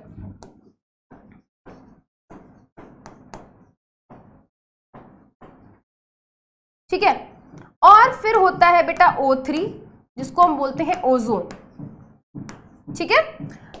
हमारी ऑक्सीजन क्या होती है बेटा? ऑक्सीजन होती है O2 और ओजोन होती है O3। अब होता क्या है बेटा, जैसा कि मैंने कहा कि हमारे एटमॉस्फेयर में सनलाइट की वजह से यूवी रेज आ रही है। सनलाइट से क्या हो रही है बेटा? यूवी रेज आ रही है। तो होता क्या है बेटा, ये जो ऑक्सीजन होता है ये ultra violet rays, UV rays की वजह से क्या होता है? ब्रेक हो जाता है। तो जिसके कारण क्या हो गया बेटा? ऑक्सीजन और ऑक्सीजन अलग हो गया। O2 मतलब there are 2 atoms of oxygen. तो अल्ट्रा वायलेट रेज की वजह से, है ना, इसके ऊपर क्या होता है भाई? इसके ऊपर आके पड़ती है ultra violet rays. Ultra violet rays oxygen के मॉलिक्यूल को तोड़ देती है, जिसकी वजह से ऑक्सीजन के दोनों एटम्स अलग हो जाते हैं। हो गए जी। अब ये बेचारे परेशान हो रहे हैं कि हम क्या करें, हम क्या करें, हम क्या करें, हमसे कोई बॉन्ड बना लो, बॉन्ड बना लो। तो इसमें से बेटा, इसमें से ये वाला ऑक्सीजन कहता है ऑक्सीजन मेरे से प्लीज बॉन्ड बना ले। तो ये वाली ऑक्सीजन क्या करती है? कहती है ठीक है भाई, ये ले बना लिया तेरे साथ बॉन्ड। तो अब ये वाली ऑक्सीजन और ये वाला ऑक्सीजन का एटम मिलके क्या बनाते हैं? O3 बनाते हैं, जिसको हमने बोला ओजोन, जिसको हमने बोला ओजोन। तो ये ओजोन कुछ इस तरीके से क्या है बेटा? हमारे स्ट्रेटोस्फेयर में फॉर्म हो गई। अब यही ओजोन क्या होगा बेटा? ये हो गई हमारी ओजोन गैस, ये हो गई ओजोन गैस। और इसी ओजोन गैस से क्या बनेगी बेटा? हमारी पूरी की पूरी ओजोन लेयर बनेगी। ठीक है, इसी से क्या होगा बेटा? हमारी पूरी ओजोन लेयर बनेगी। तो अच्छी बात है मैम, ये तो बहुत अच्छी बात बताई आपने। हमारे एटमॉस्फेयर में एक ओजोन लेयर है जो हमको प्रोटेक्ट करती है, बट नीचे राक्षस प्रवृत्ति के लोग हैं जिनका नाम है ह्यूमन बींग्स। ह्यूमन बींग्स कहते हैं अरे ऐसे कैसे, प्रॉब्लम्स तो होनी चाहिए, प्रॉब्लम्स के बिना कैसे मजा आएगा, है ना। तो ह्यूमन बींग्स ने क्या करा भाई? ह्यूमन बींग्स ने बनाया बढ़िया बढ़िया केमिकल, ये सोच के कि वाओ हम तो वेलफेयर करेंगे, है ना। हम क्लोरोफ्लोरोकार्बन बनाएंगे, हम हाइड्रोक्लोरोकार्बन बनाएंगे, हम क्लोरोफॉर्म बनाएंगे, हम एरोसॉल्स, पता नहीं कितने सारे केमिकल्स बना दिए ह्यूमन बींग्स ने। अब वो सारे केमिकल्स क्या हुआ? एक दिन सारे इवेपोरेट होके, सारे उड़ उड़ के कहाँ चले गए? स्ट्रेटोस्फेयर चले गए। अब स्ट्रेटोस्फेयर वो चले गए तो स्ट्रेटोस्फेयर में थी ओजोन गैस। ओजोन गैस क्या हो गया बेटा? ओजोन गैस का उन केमिकल से हो गया रिएक्शन, जिसकी वजह से केमिकल जब रिएक्शन हुआ तो ये ओजोन जो थी बेटा, ये ओजोन हो गई डैमेज। अब ये ओजोन डैमेज होगी तो ओजोन लेयर डैमेज होगी। अब ओजोन लेयर डैमेज होगी तो क्या होगा? अल्ट्रा वायलेट रेज अर्थ पे आ जाएंगी। अब अल्ट्रा वायलेट रेज अर्थ पे आएंगी तो होगा फिर स्किन कैंसर, फिर होगा कैटरैक्ट, फिर होगे स्किन डिजीजेस, राइट। तो ये सब दुखी वाली दिक्कतें हमने क्रिएट कर दी हैं। सबसे बड़ी दिक्कत क्या है बेटा? सबसे बड़ी दिक्कत है क्लोरोफ्लोरोकार्बन्स। क्लोरोफ्लोरोकार्बन जिनको हम बोलते हैं CFCs, chlorofluorocarbons. Chlorine highly reactive है, फ्लोरीन हाईली रिएक्टिव है, पढ़ते हो ना बेटा केमिस्ट्री में, है ना। हाईली रिएक्टिव होते हैं ना बेटा क्लोरीन, फ्लोरीन, ये सब, राइट। तो ये वाले केमिकल्स बेटा जनरली फ्रिज के अंदर, एसीज के अंदर, है ना, कंप्रेसर वगैरह जो होता है उनके अंदर डलते हैं। अब ये वाले केमिकल्स बेटा निकलते हैं उन सब से, एसी से, फ्रिज से, ये सब निकलता है। और निकलने के बाद हमारे एटमॉस्फेयर में, एटमॉस्फेयर से बेटा कहाँ पे? स्ट्रेटोस्फेयर। स्ट्रेटोस्फेयर में ओजोन लेयर। ओजोन लेयर में बेटा ये chlorine highly reactive, fluorine highly reactive, ये जाके क्या करता है बेटा? गड़बड़ करता है, ओजोन के साथ रिएक्ट करता है और ओजोन को डैमेज करता है। ठीक है, ओजोन को क्या करता है बेटा? डैमेज करता है। ठीक है, तो ओजोन डिप्लीशन उसको बोलते हैं। ठीक है, वो क्या बोलते हैं बेटा? ओजोन लेयर का जो डिप्लीशन होता है, ठीक है, ओजोन लेयर का जो डिप्लीशन होता है उसको जब हम खराब कर रहे हैं तो उसको बोलते हैं ozone layer depletion. Ozone layer depletion का कारण क्या है? क्लोरोफ्लोरोकार्बन, जिनको हम CFCs बोलते हैं। ठीक है, hydrochlorofluorocarbon, HCFC, hydrochlorofluorocarbon. Methyl bromide, methyl chloroform, ये सब क्या है बेटा? अलग अलग केमिकल्स हैं जो हमारी ओजोन लेयर को डैमेज करते हैं। डैमेज करने की वजह से क्या होता है? सन से यूवी रेज अर्थ पे आती हैं। अर्थ पे आने के बाद वो skin cancer, cataract, DNA damage, immunity, sunburn, crops को खराब करना, मरीन लाइफ को खराब करना। ये ओजोन लेयर का डिप्लीशन कैसे हो रहा है? क्लोरोफ्लोरोकार्बन क्या है बेटा? जो निकला है, अलग अलग केमिकल्स, अलग अलग अप्लायंस से वो ओजोन लेयर में पहुंचता है। ओजोन लेयर में बेटा होता क्या है? ये जो क्लोरोफ्लोरोकार्बन है ये अल्ट्रा वायलेट रेस की वजह से ब्रेक हो जाता है, जिसकी वजह से बेटा क्लोरोफ्लोरोकार्बन का क्लोरीन अलग हो जाता है।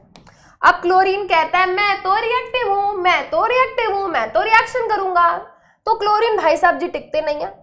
ठीक है, क्लोरीन क्या है बेटा? ये क्लोरीन जाके ओजोन के मॉलिक्यूल को तोड़ देता है, ब्रेक कर देता है, जिसकी वजह से ओजोन लेयर जो है बेटा डिप्लीट हो रही है, जिसकी वजह से ज़्यादा अल्ट्रावायलेट रेज जाती हैं और ह्यूमन हेल्थ को खराब करती हैं, और not just human health, even plants को, मरीन लाइफ को, सबको डिस्टर्ब करती हैं।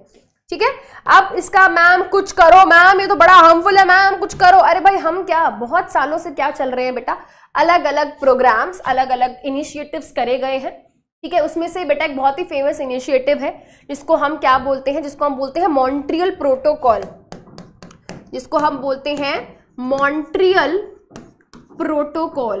मॉन्ट्रियल प्रोटोकॉल में क्या हुआ भाई, वर्ल्ड के बड़े बड़े है ना, बहुत ही बड़े बड़े देश सब इकट्ठे हुए और उन्होंने सबने मिलकर डिसाइड किया कि देखो भाई ये सब जो क्लोरोफ्लोरोकार्बन है ये सब अच्छी बात नहीं है, हम एक काम करेंगे, हम ऐसा कुछ डिसाइड करते हैं सो दैट अब क्या हो, हमारी जो जितनी डैमेज हो गई है ओजोन लेयर अब और ना हो। तो उन्होंने कहा कि देखो भाई क्लोरोफ्लोरोकार्बन की वजह से हो रही है, एक काम करो क्लोरोफ्लोरोकार्बन यूज करना बंद कर दो। ठीक है, तो सबने हाथ मिलाया, वेरी गुड, बहुत अच्छी बात है, बहुत अच्छी बात है।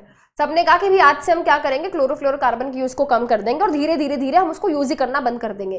तो ये सबने बड़े बड़े देश के बड़े बड़े लीडर्स ने मिलकर मीटिंग करी और सबने इस बात पे अग्री किया। ठीक है, और ये कब हुआ था बेटा, 1987 में एक एग्रीमेंट है ना, सबने उस एग्रीमेंट को साइन किया।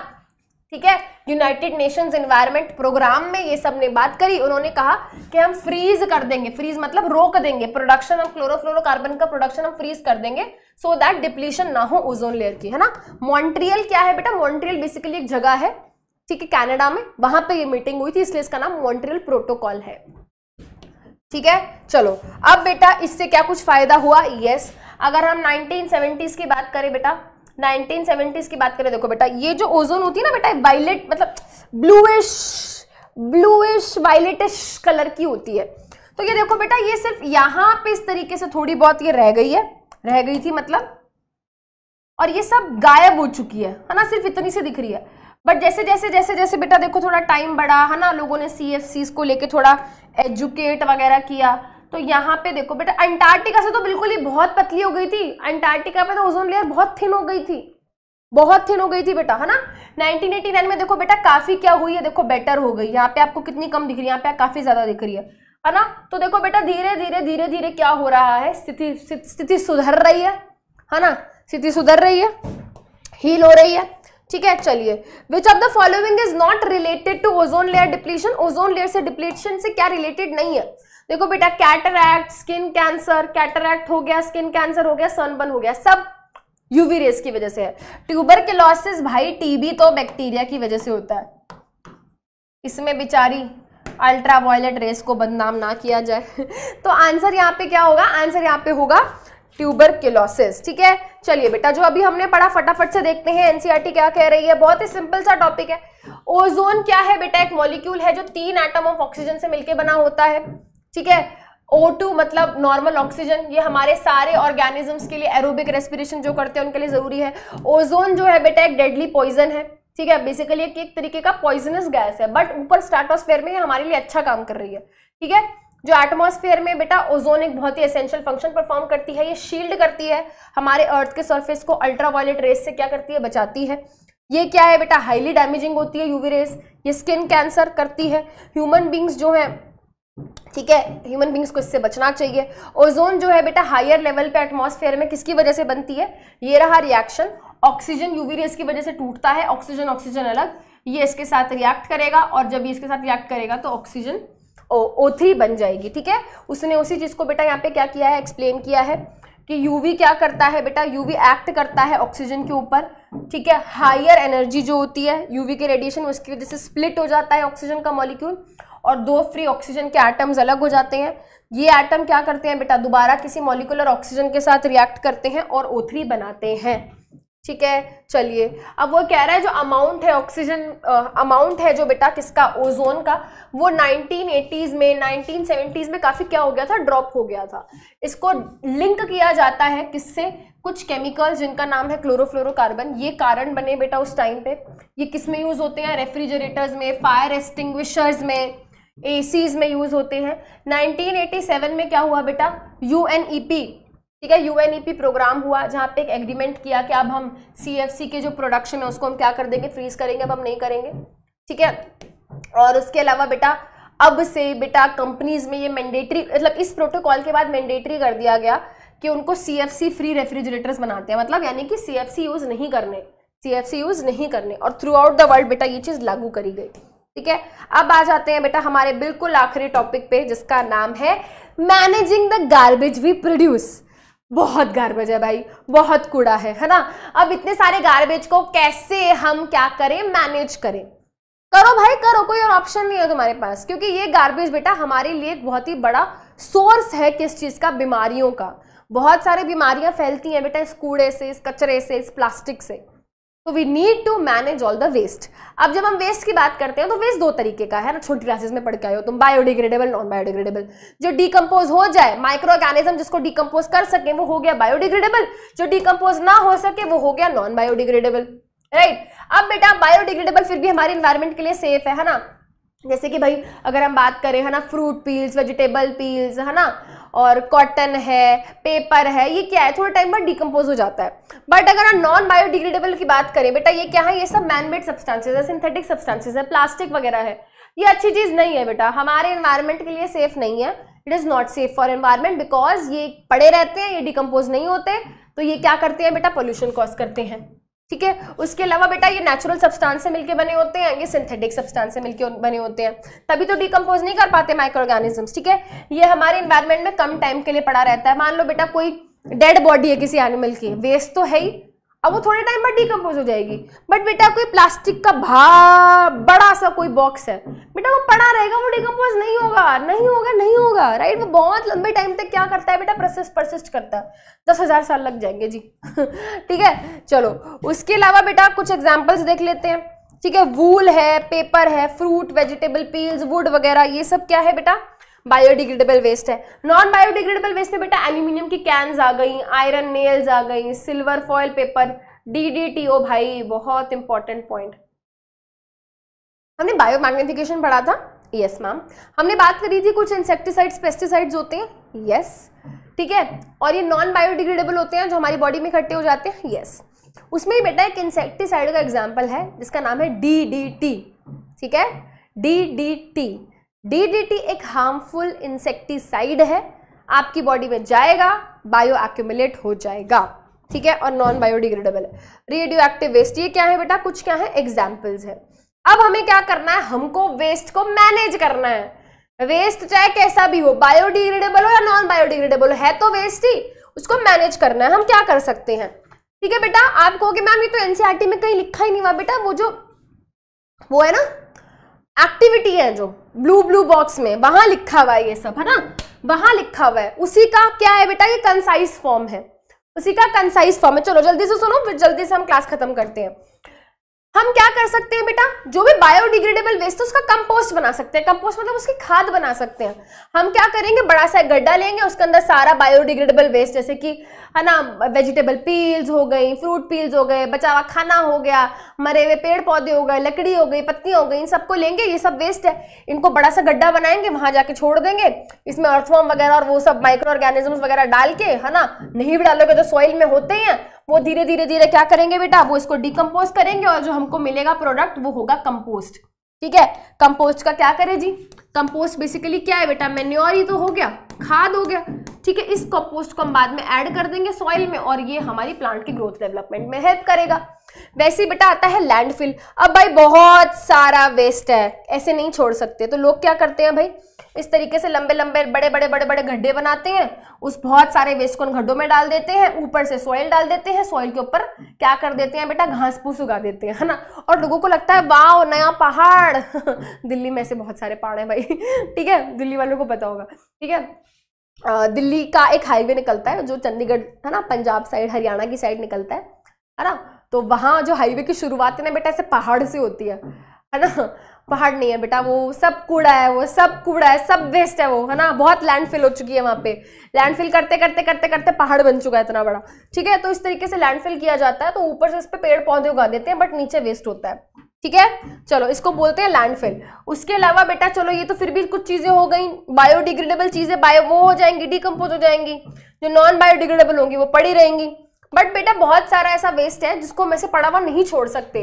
जैसे हॉस्पिटल वगैरह में बेटा बहुत सारी ऐसी चीजें होती हैं, वेस्ट होता है जो बीमारियां कॉज कर सकता है ना, किसी की सर्जरी हुई, कुछ हुआ, कोई ट्यूमर निकला, कुछ भी है बेटा, इस सब वेस्ट को हम ऐसे नहीं छोड़ सकते बेटा।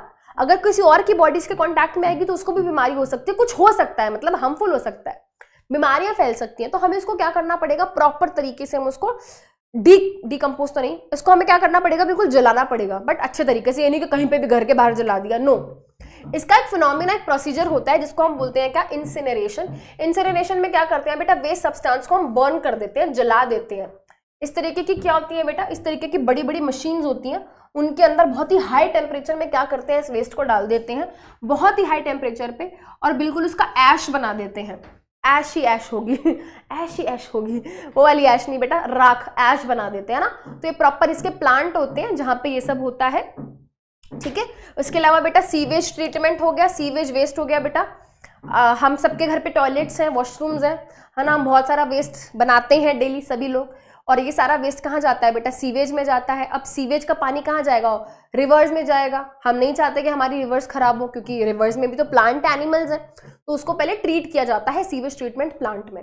सीवेज ट्रीटमेंट प्लांट में बेटा जो भी बायोडिग्रेडेबल चीज़ें होती हैं उनको अलग कर दिया जाता है ना, फिर बाद में उसकी मदद से कंपोस्ट वगैरह बना देते हैं, और कहने का मतलब ये है कि उसको ट्रीट कर दिया जाता है, उस पानी को क्लीन कर दिया जाता है। उसके साथ साथ ये बहुत इंपॉर्टेंट पॉइंट है बेटा, जो भी वेस्ट निकला, मैंने कहा ना बायोडिग्रेडेबल वेस्ट निकला, उससे मैन्योर बनते हैं, और साथ साथ बेटा बायोगैस भी बनती है, बायोगैस भी बनती है, ठीक है। वेस्ट के साथ इतना सब कुछ कर रहे हैं, बट थोड़ा अपने ऊपर भी ध्यान दो भाई, थोड़ा रिसाइकलिंग को समझो, रीयूज के कॉन्सेप्ट को समझो, रिड्यूस के यूज को समझो, ठीक है। तो बेटा कोशिश करो, सबसे पहले तो बेटा रिड्यूस करो, अपने कंजप्शन को रिड्यूस करो, है ना, बार बार चीजों को बार लाके खरीदना, जो चीजें घर पे हैं बेटा, है ना, पहले तो रिड्यूस करो। अगर ला भी रहे हो तो बेटा कोशिश करो कि उनको बार रीयूज कर रहे हो, रीयूज और रिसाइकल तो बेटा करना ही चाहिए, है ना। नया प्लास्टिक बनाने की क्या जरूरत है, जब उसी प्लास्टिक को दोबारा से रिसाइकल्ड प्लास्टिक आप खरीद सकते हो। तो बेटा सॉलिड वेस्ट जैसे कि पेपर है, मेटल्स हैं, इनको रिसाइकल करा जा सकता है, उसको इस तरीके से मैनेज कर सकते हैं। We have almost completed. जल्दी से देख लेते हैं बेटा एनसीईआरटी क्या कह रही है। एनसीईआरटी कह रही है कि हमारी डेली एक्टिविटीज हैं, हम बहुत सारा मटेरियल बनाते हैं जिसको हम फेंक देते हैं। कुछ वेस्ट मटेरियल का नाम दो, है ना, बहुत सारा वेस्ट है भाई, है ना, घर में कागज है, कुछ मेटल है, कुछ प्लास्टिक है, वेजिटेबल पील्स, ये पील्स, वो सील्स, है ना, बहुत कुछ है, ठीक है। चलो जी, उसके बाद वो कह रहा है कि हम लाइफ प्रोसेस में देखा है, जो फूड हम खाते हैं उस फूड को हम डाइजेस्ट करते हैं, ब्रेक डाउन करते हैं एंजाइम्स की मदद से, बट आपने देखा है कि कुछ बहुत सारे एंजाइम्स जो हैं बेटा वो सब चीज़ों को ब्रेक नहीं कर सकते।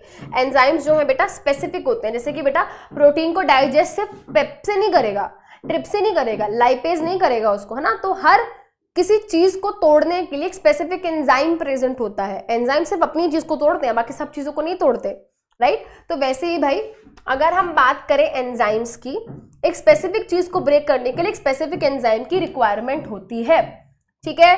और इसलिए वो कह रहा है कि अगर हम कोयला खा ले, अगर हम कोल खा ले तो हमको एनर्जी नहीं मिलेगी, क्योंकि कोल को ब्रेक करने के लिए एंजाइम नहीं है हमारी बॉडी में, ठीक है। इसी वजह से बेटा वो कह रहा है बहुत सारे ह्यूमन मेड मटेरियल्स हैं जैसे कि प्लास्टिक्स, ठीक है, वो उनको ब्रोकन डाउन नहीं किया जाता। बैक्टीरिया कोशिश भी करेगा तो भी इसको नहीं तोड़ पाएगा, क्योंकि उसके पास क्या है, उसके पास एंजाइम ही नहीं है उसको ब्रेक डाउन करने का।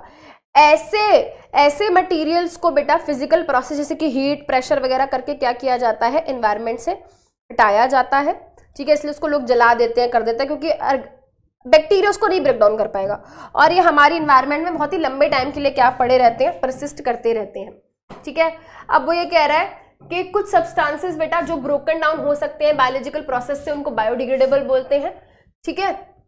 उसके अलावा बेटा सब्सटेंसेस जो ब्रोकन डाउन नहीं हो सकते, ठीक है, उनको नॉन बायोडिग्रेडेबल बोलते हैं, ठीक है। ये सब्सटेंसेस बेटा नॉन बायोडिग्रेडेबल सब्सटेंसेस इनर्ट होते हैं, रिएक्ट नहीं करते, ठीक है, बहुत ही लंबे टाइम के लिए परसिस्ट करते हैं एनवायरनमेंट में, लॉन्ग टाइम के लिए परसिस्ट करते हैं, और ये हार्म भी कर सकते हैं हमारे इकोसिस्टम के दूसरे मेंबर्स को। वो कह रहा है कि अब आप जाओ किसी सिटी में, ठीक है, वहां पे आपको बड़े बड़े हीप्स ऑफ गार्बेज देखने को मिलेंगे। अरे कहाँ जा रहे हो, दिल्ली आओ भाई साहब, तुम दिल्ली आओ बेटा, मैं पहाड़ दिखाऊंगी तुम्हें, कूड़े के पहाड़ दिखाऊंगी मैं तुम्हें, ठीक है ठीक है। Visit any place of tourist interest we are sure. अरे यार हाँ वो ये कह रहा है, ठीक है, क्या आपको बहुत सारे रैपर्स दिखेंगे इधर उधर पड़े हुए, है ना। तो वो कह रहा है कि पुरानी क्लासेस में हमने पढ़ा है कि गार्बेज के साथ कैसे डील करना है। वो कह रहा है इस प्रॉब्लम को देखते हैं। बेटा उस प्रॉब्लम को हम देख चुके हैं, ठीक है, उस प्रॉब्लम को देख चुके हैं हम, है ना। हमें कंपोस्ट बनाना चाहिए, हमें इंसिनरेशन करना चाहिए, हमें लैंडफिल करना चाहिए, है ना, हमें सीवेज ट्रीटमेंट प्लांट में सीवेज को ट्रीट करना चाहिए, रिसाइकिल करना चाहिए, ये सब बातें हैं। बट बेटा अंत में मैं ये बोलना चाहती हूँ कि हम क्यों वेट करें कि गवर्नमेंट एजेंसी सब करेंगी। हमारी भी तो रिस्पॉन्सिबिलिटी है एज एन इंडिविजुअल कि हम अपने लाइफस्टाइल को सुधारें, राइट। हम कार पूलिंग वगैरह करें भाई, जिससे पॉल्यूशन कम हो, हम कम प्लास्टिक लाएं, है ना। हम कॉपर की बोतल में पानी पी लेते हैं जो बार बार जिसको यूज किया जाए, कांच की बोतल में पानी पी लेना चाहिए जी, है ना। कांच की बोतल, प्लास्टिक की बोतल अगर घर में आ भी गई हैं तो भाई कोशिश करो कि आप उसमें पेड़ पौधे लगा दो, है ना। तो कहने का मतलब यह है कि भाई अपना लाइफस्टाइल सुधारो प्लीज थोड़ा सा, ठीक है। वो कह रहा है इंप्रूवमेंट करना चाहिए हमको लाइफस्टाइल में, ठीक है। वेस्ट मटेरियल क्यों बढ़ रहा है इतना, क्योंकि हमारा लाइफस्टाइल ऐसा है, ठीक है। तो हमें अपना एटीट्यूड हमारे अपने एटीट्यूड में हमें अपने लाइफस्टाइल में चेंजेस लाने चाहिए, ठीक है, सो दैट क्या हो बेटा, कुछ चेंज आए। अगर हम हर चीज को क्या करने लगेंगे बेटा, फेंकने लगेंगे, डिस्पोज करने लगेंगे, तो इससे हमारे अर्थ पे बहुत ज्यादा नेगेटिव इंपैक्ट पड़ेगा। चेंजेस हमें क्या करनी चाहिए, पैकेजिंग चेंजेस करनी चाहिए चीजों की, है ना। पहले बेटा चीजें आप देखो, मतलब आपको तो पता नहीं, शायद से बहुत सारे बच्चों को नहीं पता होगा, पहले चीजें आती थी तो पता है उसमें ये जो कोकोनट का कॉयर वगैरह होता है उसमें लपेट के आती थी, इन सब चीजों में आती थी। बट अब हर चीज के लिए प्लास्टिक यूज हो रहा है पैकेजिंग के लिए, है ना। तो कहने का मतलब ये है कि पैकेजिंग से भी बहुत वेस्ट बन रहा है, ठीक है। तो कह रहा है क्या इम्पैक्ट है भाई, इम्पैक्ट ये है कि हमारा इन्वायरमेंट पे हार्म आ रहा है उस चीज का। इतना सारा वेस्ट हम कहाँ लेके जाएंगे। जैसे वेस्ट बेटा एक बहुत ही क्लासिकल एग्जाम्पल है ना इस चीज का। ये क्या है बेटा, ये कुल्हड़ है, दिस इज कुल्हड़। कुल्हड़ क्या होता है भाई, कुल्हड़, एक सेकेंड, कुल्हड़ में बेटा क्या होती है, चाय पी जाती है, लस्सी पी जाती है। ये बेसिकली सॉइल से मिलके बनी होती है। अच्छा इनिशिएटिव था, है ना, गवर्नमेंट का अच्छा इनिशिएटिव था। ट्रेन्स वगैरह में बेटा इस कुल्हड़ में चाय दी जाती थी, ठीक है। But over a period of time ये रियलाइज हुआ कि भाई इस सब के लिए तो बहुत सारी मिट्टी चाहिए। वो मिट्टी सब कहाँ से निकालते थे, सरफेस से लेते थे बेटा, सॉइल का सरफेस से मिट्टी उठा लेते थे। तो धीरे धीरे रियलाइज हुआ ये सब करने के चक्कर में तो लैंड की फर्टिलिटी खराब हो रही है। फिर उसका एक क्या आया बेटा, एक ऑप्शन आया, पेपर कप्स। प्लास्टिक कप नहीं बेटा, पेपर कप्स। पेपर कप्स का क्या पूछते हैं एग्जाम में, पूछते हैं एडवांटेज। एडवांटेज ये है पेपर कप का कि एक तो पेपर क्या है बेटा, पेपर एक तो होता है बायोडिग्रेडेबल, डिकम्पोज हो जाएगा, ठीक है। उसके अलावा बेटा ये इको फ्रेंडली है, ठीक है, इको फ्रेंडली है। उसके अलावा बेटा इजीली अवेलेबल है। इसके लिए हमें अपनी सॉइल को हार्म करने की, सॉइल को डैमेज करने की जरूरत नहीं है। क्योंकि बेटा अगर आप सॉइल की लेयर हटाते रहोगे तो उसकी सारी जो ह्यूमस होती है ना, ह्यूमस, ठीक है, वो क्या होगी, डैमेज हो जाएगी, जिसकी वजह से फर्टिलिटी खराब होती है, ठीक है। तो यही बेटा एक तरीके की क्या है, केस स्टडी है। उन्होंने यही बताया जो मैंने आपको बताया। वो कह रहे हैं कि बेटा अपने पेरेंट्स से पूछो, उनको याद होगा कि टाइम में एक जमाना था, क्या होता था बेटा, प्लास्टिक के ग्लासेस में क्या दिया जाता था, पानी वानी दिया जाता था, और बाद में वो प्लास्टिक के ग्लास वापस करने पड़ते थे, ठीक है। उसके बाद क्या हुआ बेटा, इंट्रोडक्शन किया गया डिस्पोजेबल कप्स का, ठीक है। क्या हो बेटा, हाइजीन हो, ठीक है। उसके टाइम पे बेटा क्या किया गया, उस टाइम पे बहुत सारे मिलियंस ऑफ कप लाए गए, ठीक है। उसके बाद बेटा एक टाइम आया कुल्हड़ का, ठीक है। ये क्या होते हैं, डिस्पोजेबल कप्स होते हैं जो क्ले के, मिट्टी के बने होते हैं, ठीक है। बट पता चला कि ये जो कुल्हड़ थे, इनकी वजह से लार्ज स्केल पे जब इनको बनाया जाता था तो लॉस हो जाता था बेटा हमारी फर्टाइल टॉप सॉइल का। तो अब आखिरी में बेटा क्या बनाया गया, आखिरी में पेपर कप्स बनाए गए। पेपर कप्स यूज होते हैं। इनका एडवांटेज क्या है, इनका एडवांटेज ये है कि भाई ये डिकम्पोजेबल है, इको फ्रेंडली है, इजीली अवेलेबल है, ठीक है। And with this we have completed our class, ये ठीक है। चलिए, which are the following features related to biodegradable substance. Biodegradable substance क्या होते हैं, इनको ब्रोकन डाउन किया जा सकता है, यस, इनको ब्रेक डाउन कर सकते हैं। इनर्ट नहीं है बेटा, ये तो रिएक्ट कर जाते हैं तभी तो डिकम्पोज हो जाते हैं। परसिस्ट फॉर लॉन्ग टाइम नहीं, हार्म द इकोसिस्टम। बेटा ये सारी बातें हो रही हैं नॉन बायोडिग्रेडेबल वेस्ट के बारे में।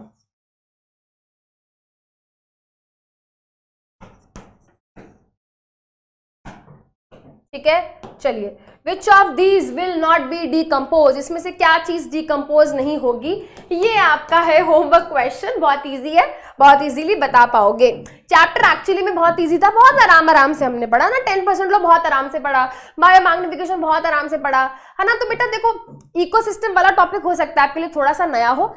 आर एनवायरमेंट में बेटा ओजोन लेयर और ये सब चीजें, वेस्ट वगैरह आप समझते हो, जानते हो, ठीक है। बट कहने का मतलब ये है कि इसको इजीली पढ़ सकते हो, उसका कहने का मतलब इन्हें छोड़ दो, कहने का मतलब ये है स्कोरिंग है, इजी है, अपने टॉपिक को अच्छे से प्रिपेयर करो कि आपका एक भी आधा मार्क कटने का भी स्कोप कहीं पे ना बचे, राइट। चलिए, so that's all for today's class.